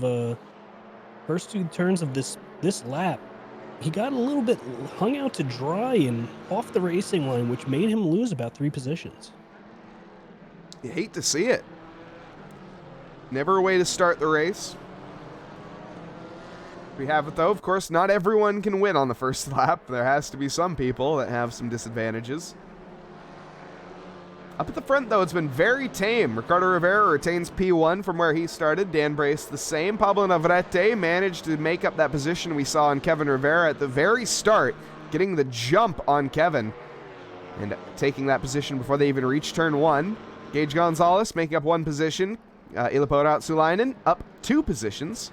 And our biggest gainer here tonight is Tony Danzig, the birthday boy, up 5 positions.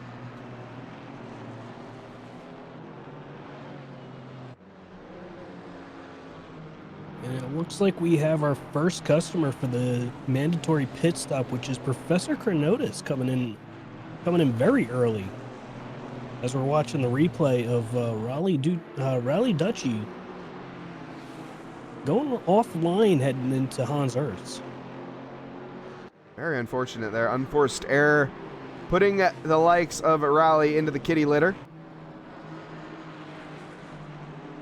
Now, let's see what Tony Danzig has here. He's currently 1.5 seconds behind Darren Thomas. Does he have any birthday luck? I know his birthday was yesterday. But still, what's he have on the cards? How old is Tony? I don't know. Does anyone know in chat? Like I say, I know Darren Thomas. Hey, wait a second. Both of these are the 2 birthday boys yesterday. They're going to have a battle with each other. That's not supposed to happen.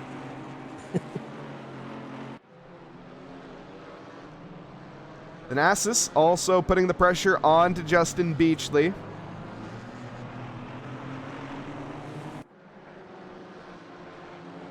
There's John Hawley in the back there using all of the track. That was very ambitious. We settle down, though, up at the front here. Look at this train. 0.5 of a second separating each one of these drivers as they come down the start-finish straight. Oh, way deep there goes Kevin Rivera. Now, is that going to give Gage Gonzalez an opportunity? Heading into the second corner. He's a bit too far behind to make anything really stick.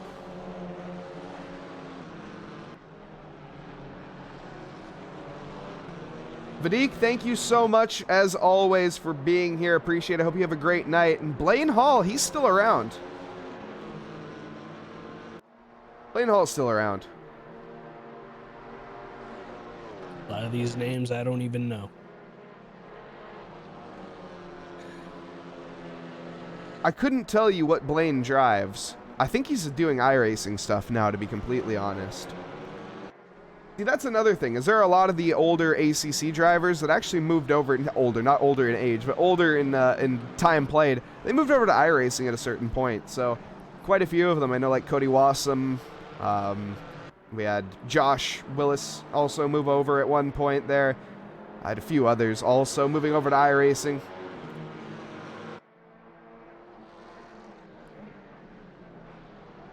Pablo Navarrete chasing down Pete. Speaking of Josh Willis, I had the pleasure of meeting him when I was down in Atlanta. Awesome guy.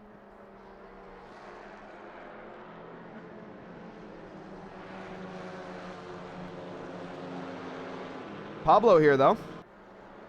What has he got? Is he being patient? That's what I think. I don't know about you, Steven, but I'm thinking here Pablo Navarrete has the long con, the game plan in play here, where he's just waiting and biding his time. Or is he? I maybe am about to eat my words. I think I think with that, he was just trying to force an error maybe from Dan Brace. Just to try and get him offline on quarter entry for turn number 1. Almost worked. I mean, it worked for me. Kept me on the edge of my seat there. Yeah, I think he was just a little too far back to try and make a move, and was just trying to make a unforced error by Dan Brace. Dan not gonna crack like an egg, though. Dan's like he's built like an ostrich egg. You know, it's not just some basic chicken egg, not even a duck egg for that matter. No, it's a prehistoric one there from Dan.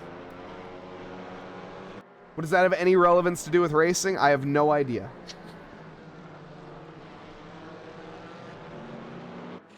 We're trying new things. Just filler. Exactly. We're trying new things here, everybody. Some things, when you throw them at the wall, they stick, and some things, they just slide right off.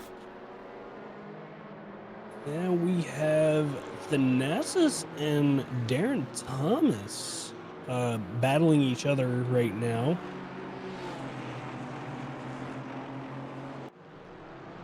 Thanasis is on the outside line coming into Hans Ernst, which allows Darren Thomas to keep that position.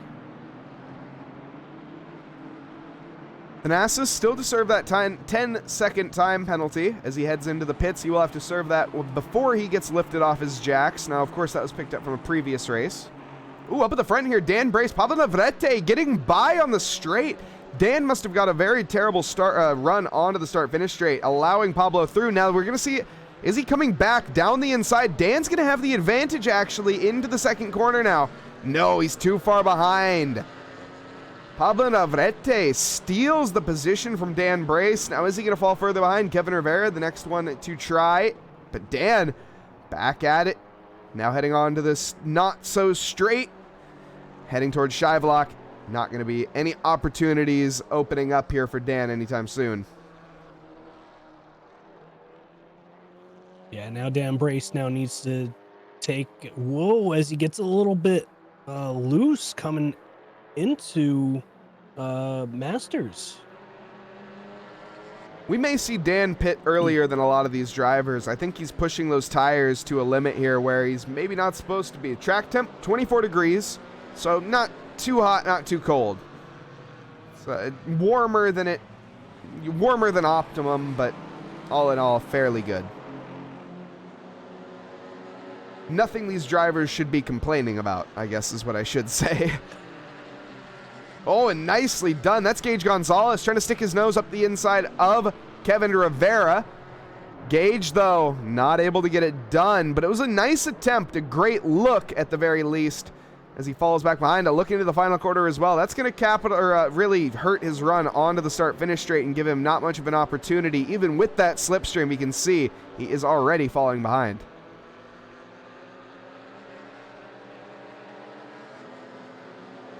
And wow, got a terrible exit. And so far, our fastest car through the speed trap right now is Potts Weaver in that number 13 McLaren with a 237 kilometers per hour. Alex Freeman right behind him as well. Randy Gross not too far behind in the AMG, but it is the commonplace here, the McLaren, quickest up to speed, no doubt.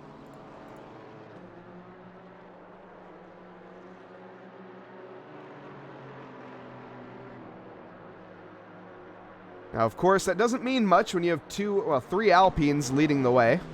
Oh, there's a Porsche shoved into the mix. Forgot about that. Pablo Navarrete adding some variety into the French mix.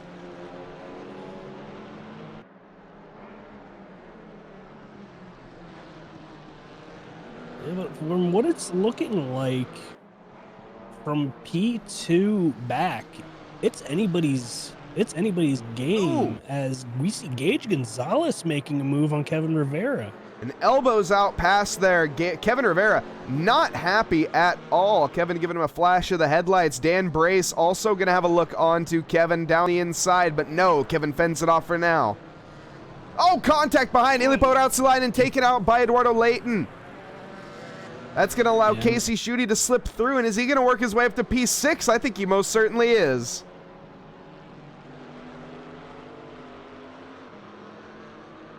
And Thanasis further back had an unassisted moment, went a little bit wide coming through turn 10 or turn 9, and just lost the rear end of the car into the grass. Filippo Razzolino into the late send onto Casey Schutte. Lots of damage picked up on the side of that car. Casey is wider there than Illipo, but that's going to allow him to carry more speed. There might have been some contact there as Casey trying to get back onto line. So far, though, everybody managing to keep everything under control as we have all four tires still strapped to the car and all three cars are facing the correct direction. So we're, as far as I can tell, we're all good.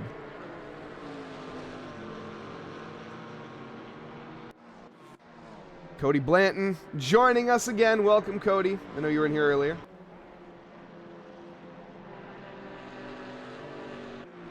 Bit further behind, John Hawley in the Big Kids Now Racing, trying to take down the fellow AMG driver of Justin Beachley. Now, fun little fact about the Mercedes AMG. It is not actually, never mind. Fun fact about the Mercedes AMG GT3, I should say, not the GT4. It's the most expensive GT3 car. The GT4 car is actually really, you can pick one of these things up for $100 grand. That's actually like not too bad. 4.0 twin turbo, V8, of course. Now, you might have to bring it into the shop once a week, but hey, it's an AMG, right? That's all that counts. That's all that matters, really. So that's going to give a nice look there. John Hawley having a look up the outside now of Justin Beachley after a little bit of a wobble. Keeping it under control, though, and keeping it straight. A little bit deep for Justin again, allowing John Hawley to slip up the inside with a much better line. On the racing line, he has the advantage, takes the position before he even reaches the end of the final corner. Immediately dives to the inside. John Hawley going extremely defensive as he veers back over, though, to the racing line. He should have that position secured. Needs to make sure he gets on the brakes in time, and he does so. Yes, but by him being offline and coming into turn number 1 a little bit slower has now allowed George Elmer to catch up to this pack. So now we have a three-way battle for P9. Also, if I'm not mistaken, just taking a look here, this battle for P9, Justin Beachley leading the red plates. So in the head are currently leading the rookies. That should put him in the lead of the championship at the end of this race, heading into the final round. Yes, most certainly will, especially with Casey Swanseger currently so out of position. Casey in that championship fight, currently in P1, tied with Randy Gross. Casey's all the way down in P19, but that's going to be P3 in class, of course. It's in class, and John Hawley is wide. Was that an unforced error from John Hawley? I think it was.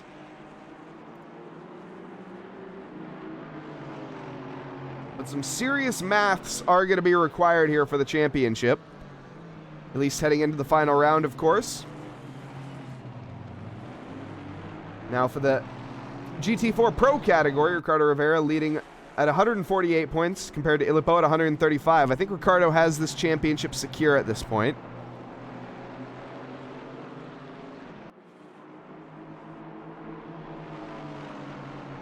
Battle for P2, very, very close. It is 2 points separating, or excuse me, 5 points separating them. And I don't know if this championship's sealed or not. I think Ricardo still can drop it. Illipo, though, currently not doing himself any favors. Well, Illipo is right now currently in 25th position, but he opted for a pit stop last lap. So he wanted to get that that pit out of the way around the midpoint of this race. So now all he has to worry about is running the car to the end. And then we have Mike Cortez around at the exit of Hans Ernst, and that BMW is no longer showroom ready. No, most certainly is not, Steven. And Sorting Keyboard with a great question as well. Are we going to be doing another season of rookies? Yes, we are. In fact, we have all of the dates currently picked. It's just the tracks that need to be voted on, so that is a note to all of the server supporters. If you guys are Patreon members, if you're Twitch subscribers, if you're boosters on Discord, I think a few, I'm not sure if there's any other ways, you are in that server supporter category where you're able to jump into the Twitch chat, or the Discord channel, which you should have access to. It's a locked channel for server supporters. And vote on the upcoming maps for our leagues. All of our leagues are, of course, voted by you guys every single time. I know we have a lot of people, oh, well, why'd you choose this track? We never choose any track. It is always voted by you, the viewers and the drivers. And considering signing up, currently I don't think it is on SimGrid, but make sure you give the SimGrid there a follow, link in chat, as well as there is a link to our Patreon. I meant to do the Discord. My apologies. There's a link to everything. I hit the wrong button. So there's a link to everything. If you are interested in becoming a server supporter, head over to Patreon for that, or a Discord booster, or like I say, various other ways you can message Eric Gossian for information about that. Now, that is, of course, if you want to take part in the vote and support what we do here at TRACKILICIOUS. Big thank you to anyone that does. But one to keep an eye on. We have some upcoming events here as well, just for fun. The Max Rain at Britain. Let's see, when is that? I know the calendar is wrong. I need to check the SimGrid. That is going to be on December 21st. The calendar's actually right.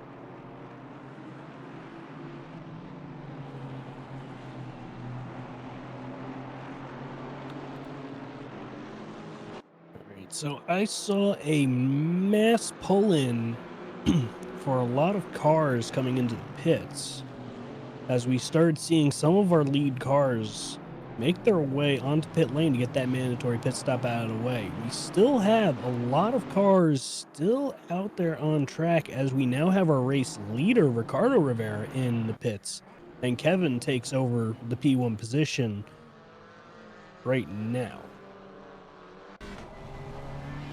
Kevin Rivera taking the lead of this race here on lap 11. Of course, it is before he comes into the pits. Coming around turn 2, heading into the third corner. The little Alpine that could. Now back onto the throttle, heading up towards the not-so straight. Shivlock being the next real corner of interest. Now, how are the tires for Kevin? This is where we're about to find out. As he's going to send it into this corner, is the car going to respond? Not really. He had to double downshift and take that very conservatively. Definitely bled quite a bit of speed through there, down 0.2 on this current lap. Oh, and washing very wide onto the grass. Kevin Rivera saves it. Back onto the throttle like nothing ever happened.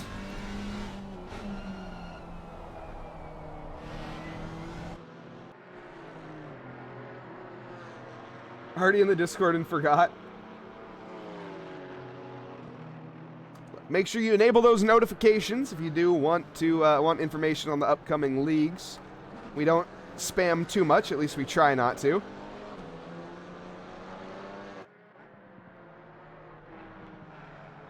So, looking through the drivers that have already stopped for their pits, I'm seeing a couple of numbers here where some of our lead drivers are opting for tires.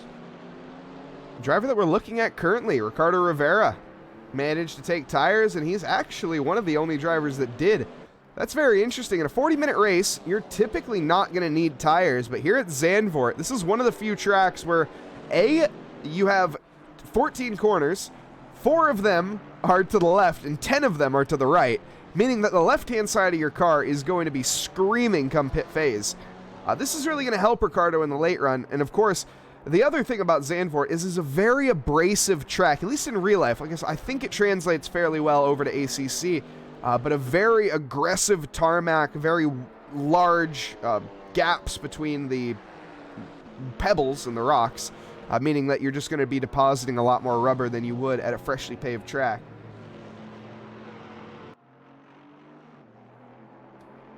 Yeah, and a lot of that rubber just increases the amount of grip on track, so it could be the play to take the tires here to gain that extra traction with the fresh rubber.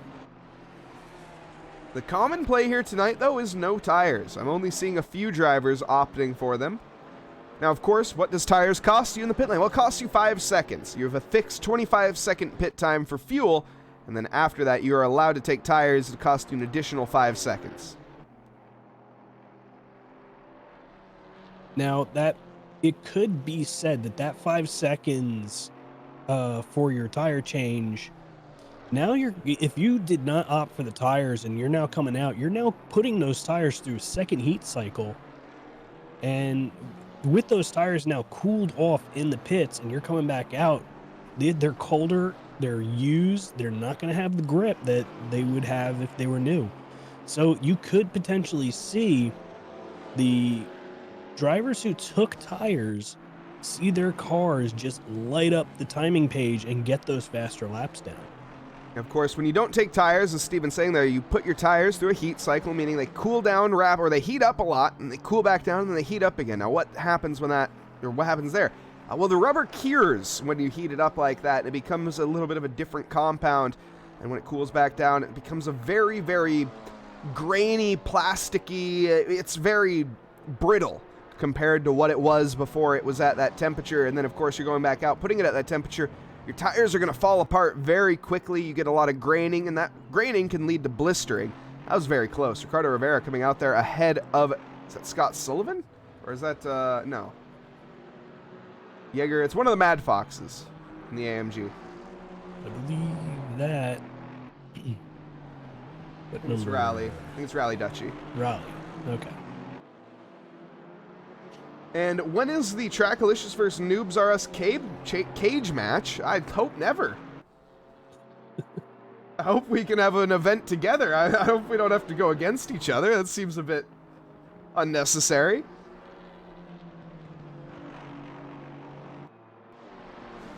Whoa, Jacob Church expanding track limits there and exploring the outer boundaries of Shivlock. Now that can be a recipe for disaster. That'll turn your tires from already cooked tires to basically melted rubber with one spin through that corner. You're putting maximum load in as, oh my goodness, Jacob clobbers the inside curb, picks that Camaro up off the ground, that 3.1 thousand pound car.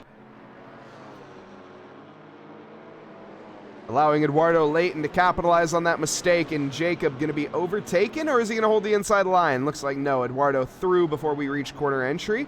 But Jacob, making his own way on track, takes Eduardo Layton out. Oh, no. We're going to go back and watch that from a different angle. This is side-by-side down the back straight. Heading into the corner, you can see Jacob just a little bit too far behind, has a send onto the grass, and that car was not stopping. Lovely move from Ilipo, and that's Casey as well. Both of those drivers negotiating through there in a very dangerous manner, but netting 2 positions as a result.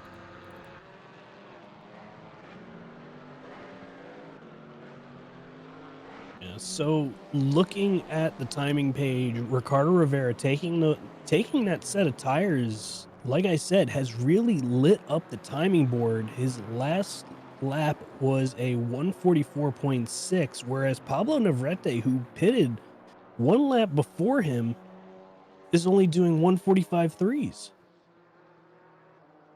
So I'm thinking taking the tires was the play here. Pablo Navarrete also has that additional factor of Gage Gonzalez currently breathing down his neck, which is not really helping his lap times whatsoever. No, it is not. Is Gage trying to go for it in every which corner he can. Has a look to the left-hander of turn 10. Is he going to get it done? Looks like he's got it at least fully alongside, but this is going to be the outside line for the chicane. Very unfavorable. I think Pablo should be able to hold this. Way late on the brakes, though, goes Gage Gonzalez. He keeps it on track, keeps it fully alongside. There's some contact there as they reach the apex. The 7-car forced to the outside. He has the racing line, but picks up some gravel on the exit and nicely negotiated. Gage Gonzalez, a little bit of bumping and banging, but manages to make it up into P3, the number 3 car. Yeah, and Pablo Navarrete dipping 2 tires into the grass has now opened the door up for Dan Brace to make a pass. Now coming onto the front straight, heading towards turn 1. Dan with not a good enough drive, though. That Porsche has wheels over the Alpine, clearly in a straight line. Oh, but he's way too deep into the corner, and that's going to allow Dan Brace to slip through with ease. Hands the position right there to Dan Brace, does Pablo Navarrete. And Dan Brace is actually on those fresher tires too. He opted for the tire change, so fresh rubber on this optimum track is really helping out. And like I was saying with Ricardo Rivera, the tires were the play. And as we just saw from up ahead, Gage Gonzalez, the back end not looking fully stable. Now Gage has already made his pit stop, and he is, as Steven said, not taking tires. Look at the grip difference there. Dan Brace planted through Shivelock, and Gage Gonzalez wobbling every which way. That is, I think the writing is on the walls here for Gage. It's a matter of if, or a matter of when, not if. Pablo exploring his little picnic spot, unfortunately. Is that going to allow Kevin through? Kevin also on old tires, so not too much of an advantage should be had. John Hawley in the pits as well. Our final pit stop here of the night. And I think Pablo Navarrete had a little bit of a moment and has now been caught up by Kevin Rivera. Kevin Rivera not opting for the tires. So this is going to be a battle. This is going to be a fight for position. Very even so far. Dan Brace going to be coming now onto the start-finish straight. We've seen that the Porsche, it's seemingly quick. Oh, this is Alpine on Alpine. My bad. We got 4 Alpines, or 3 Alpines at the front. John Hawley in the pits. He will be overtaken here. They go rifling down through the gears. Neither driver with any advantage over the other.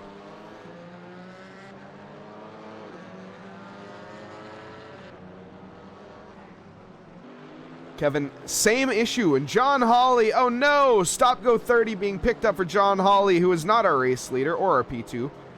He is currently... Oh, where is John Hawley? Well, he's going to be very far down the grid regardless. Yeah, especially with that stop go 30. Not going to help his case with the points situation coming into the final race. Let's see, a stop go 30 is going to put him down close to P28, I believe, around where Jaeger Karu and Aaron Miller are. Ooh, Aaron Miller, what is he doing down there? This has not been Aaron's race today, clearly. Haven't seen too much of what happened there, but yeah, John Hawley currently 9th position. That is going to be a massive hindrance. In fact, it might even put him all the way down to... I think that is going to put him all the way down to P last. Is the field fairly tight? You can see that gap from the P2 car and back. Or excuse me, the number 2 car and back. That's Adam King. Basically, everybody is within a tenth of a second behind him. You can even take a look at that battle. I don't think we've shown any screen time. That's Thanasis Liakos, who's also a bit further down the grid than you would expect. Yeah, but Thanasis is reeling off of... he had a little bit of an unforced error. Got spun around coming into Hans Ernst. And on top of that, having that 10-second time penalty did not help. As we now see John Hawley making his way into the pits. He was yellow flagged before, and he's stopping at the pit entry? I think he might be having a pit limiter issue. He's having a moment, everybody. You don't need your pit limiter on to enter the pits. I mean, you can still just... But you need to be careful, that's all. Yeah, maybe, though. I might would have caused the first one to begin with. This is a battle for P2. Dan Brace and Gage Gonzalez. Wait a second. Gage Gonzalez is in P2? Yes. Dan Brace. Caught sleeping there momentarily. Gage Gonzalez has been on an excellent drive this time around. Currently up 4 positions into P2. Dan Brace has been attacking the back end of Gage Gonzalez for the past 2 laps. Gage I think it was the other way around. benefiting from Really? Gage benefiting from the pit stops, got him up into P3. P3 got around Pablo Navarrete, and now Dan Brace is trying to make this move. What would I do without you, Steven? I'd be very confused. That's I did not see that. Milos Tansky almost into the back end of Adam King. That's going to allow Thanasis through very easily, but back comes... Ooh, Milos with some contact there, forcing Thanasis offline. I'm not sure he's going to be too happy about that one.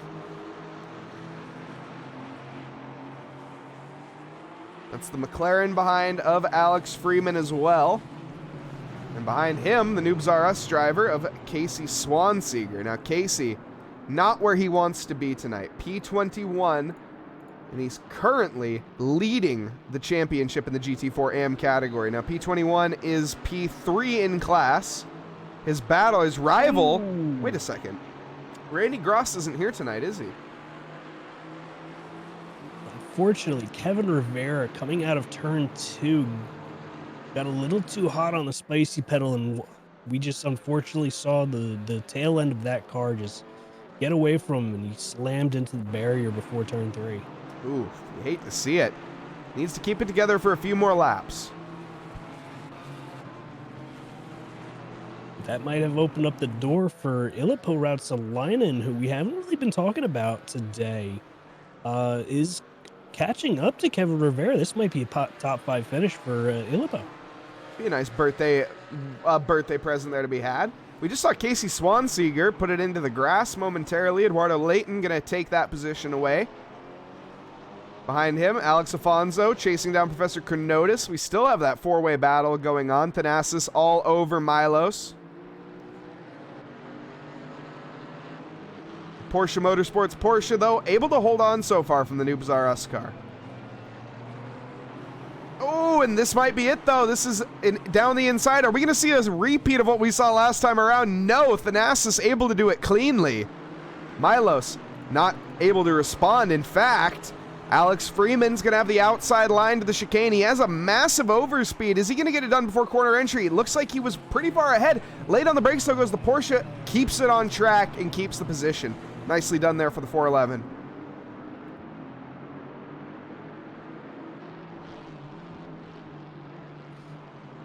And we moved away from the battle for P2, and Dan Brace has gotten around Gage Gonzalez. Sorry to interrupt you there, Steven, but we have had contact between those 2 drivers, Alex Freeman and Milos Tansky, in the penultimate corner here. We're going to go back and take a look at this from the helicam.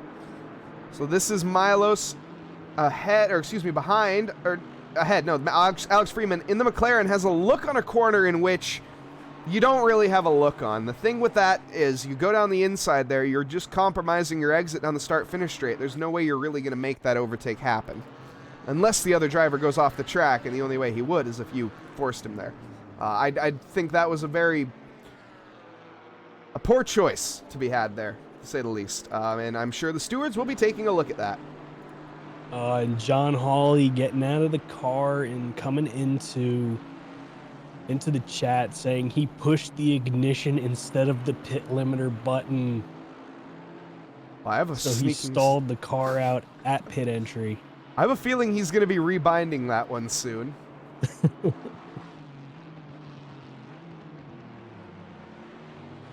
Ooh, Thanasis there, very late onto the brakes.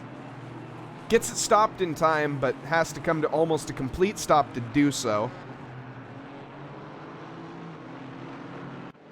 Gage Gonzalez has lost the position to Dan Brace. My goodness, I am a terrible broadcaster tonight. I did bring that up. You did? We both missed it, yes. Oh my goodness. But here we have a battle for P11 that's starting to brew, and this is from a driver we haven't really been talking about today. Andre Alex Afonso in the 999 Maserati attacking Professor Carnotis right now. Yeah, we had a brief mention of that earlier, but that was about it. Andre, a bit of a sleeper in this race tonight as he sits in P10. He's actually, or excuse me, in P12. He's up 9 positions from where he started. So great drive so far from the Portuguese driver. I'm not going to take my eye, though, off of this P2 battle because I know as soon as I do, it's going to change. Yes, I'll keep flipping through. You keep it on that big battle up front. We have the Nause going after Adam King. Coming through turn 3 right now. Looking through the field, Illipo is still trying to get past Kevin Rivera for that P5 position. Kevin Rivera having that front end damage as he hit the wall heading into turn 3 has definitely opened up the door for Illipo to try and get this pass made, but he keeps shutting the door on him. Yeah, Illipo also, though, suffering from damage. Keep that in mind. On the side there, you can see very scraped up. Illipo had some brushing early on, I think, as he tucks down to the inside. But both drivers, I'm not sure why. I think Kevin was a little overly defensive on that one. There wasn't that wasn't that close. But hey, if it works, it works. All right, so back over to this P11 battle as Professor Carnotis hits the wall, opening up the door for Afonso to get alongside, heading up into turn 1. Andre Alex Afonso gonna have the move. Professor Carnotis late on the brakes around the outside of Tarzan. Now that's gonna be the favorable line in the wet, but not here in the dry. And that's gonna be it. Andre Alex Afonso in the Maserati. Done and dusted. No traction control, no ABS needed for that overtake.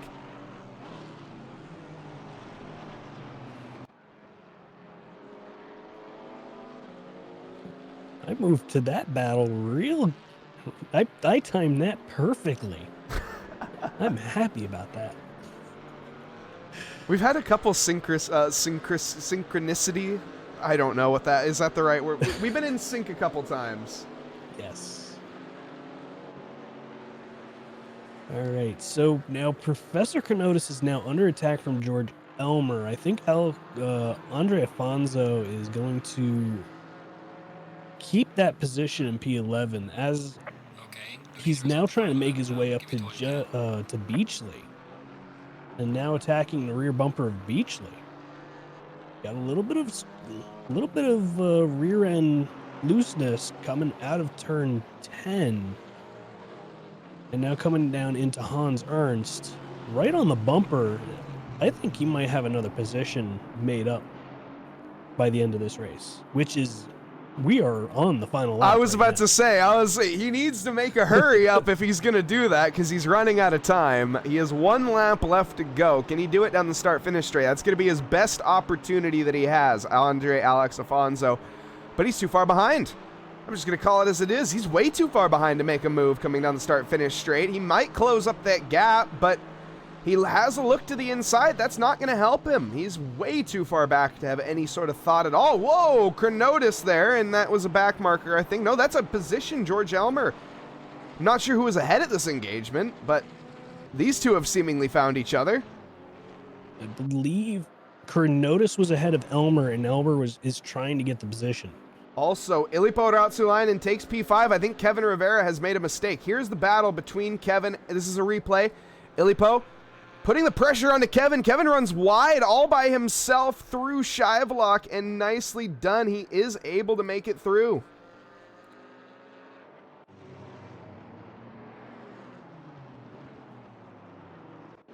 As we resume back here, Afonso has contact with Beachley, and they are round. Justin Beachley, unfortunately, put into the barrier, drops 4 positions already on this final lap. Cronotis is off the grass. The leaders finished the race. George Elmer, and that is Alex Afonso. George Elmer is wide onto the gravel as Andre is through, but slipping the back end. He's off of the barrier. What is going on this final lap, Steven? Wow, this is way... Everybody's just driving a little way too aggressive right now. Oh my goodness, in the drag race to the start finish line, and Eduardo Layton takes a position from Kevin Rivera, separated by nothing at the very end. Wow. 7 thousandths of a second separated Eduardo Layton, stealing that from Kevin Rivera. My goodness. What a finish. Where did this come from? To the line once again. Potts Weaver now chasing down Cronotis. That's not going to happen. Finishes P11 and 12. Ricardo Rivera, though, takes the win of this race. Dan Brace in P2, and Gage Gonzalez finishing on the podium. And Justin Beachley and Reggie King. Nice. Almost having a battle to the line. But we still have Casey Swanseeger, Zane Blisket, and Gross just crossing the line now to top off our top 5 in the red plates. Wow. What a finish. That was incredible. We're going to head back to the booth. Yes, we're going to head back to the booth. As we head on back here for the finish. Welcome back, everybody. We're going to get some replays up in the background and see if we can get some interviews from Ricardo Rivera, Dan Brace, and Gage Gonzalez. Let's take a look here as we work on getting those replays up. We will also take a look at the Discord here, see if anyone's in the green room. No one's in the green room. Come on, guys. We would also like to see Justin Beachley, Reggie King, and Casey Swanseeger as well. Yes. Those are our red plate winners. Good call. The red plates, I think they will be abolished for the next Open Series. But for now, we're obviously going to abide by that. So you guys are all welcome into the green room. As I see nobody. I see no one in the green room. What is going on, everyone? There we are. There we go. We can start with Justin Beachley here. Justin Beachley joining us. And Steven, why don't you take this one away? Justin Beachley having a little bit of excitement there on the last lap, but still maintaining that P1 position in the red plates. Tell us about your race, man. Yeah, it was very interesting at the end, wasn't it? Started pretty well, was firmly in the top 10 there for a while. I think tires wore out there at the end, and I was getting caught by Chrono and Afonso, and I think that may have caused the collision perhaps in the last lap, but managed to keep it in front of Reggie King and keep P1, so really can't complain. Yeah, there you go. P1 in the red plates for you. Congratulations on that win.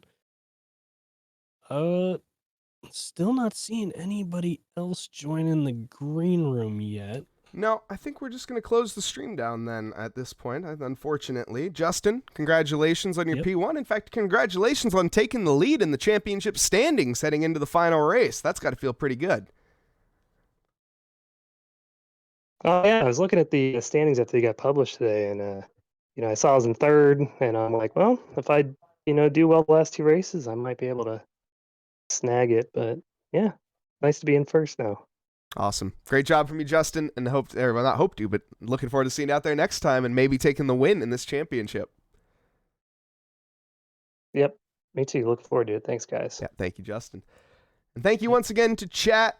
thank you as well, Stephen Tomazic, for joining me tonight and providing his insightful commentary while he is sick as well. Thank you, Stephen. Hey, you gotta do what you gotta do to help out the stream, you know? I appreciate it. We're going to be rating tonight. We're rating It's Low. He's going to be a FPS streamer primarily, but doing some sim racing. So maybe we could have some of these aliens go into chat, give some pointers. Not too many. Let's not overwhelm them, guys. But no, thank you all so much. Appreciate you all. We're going to be back Wednesday for Syntho Drive. Hope you all have a lovely evening, afternoon, or morning, wherever you are in this fine world. Thank you, and good night.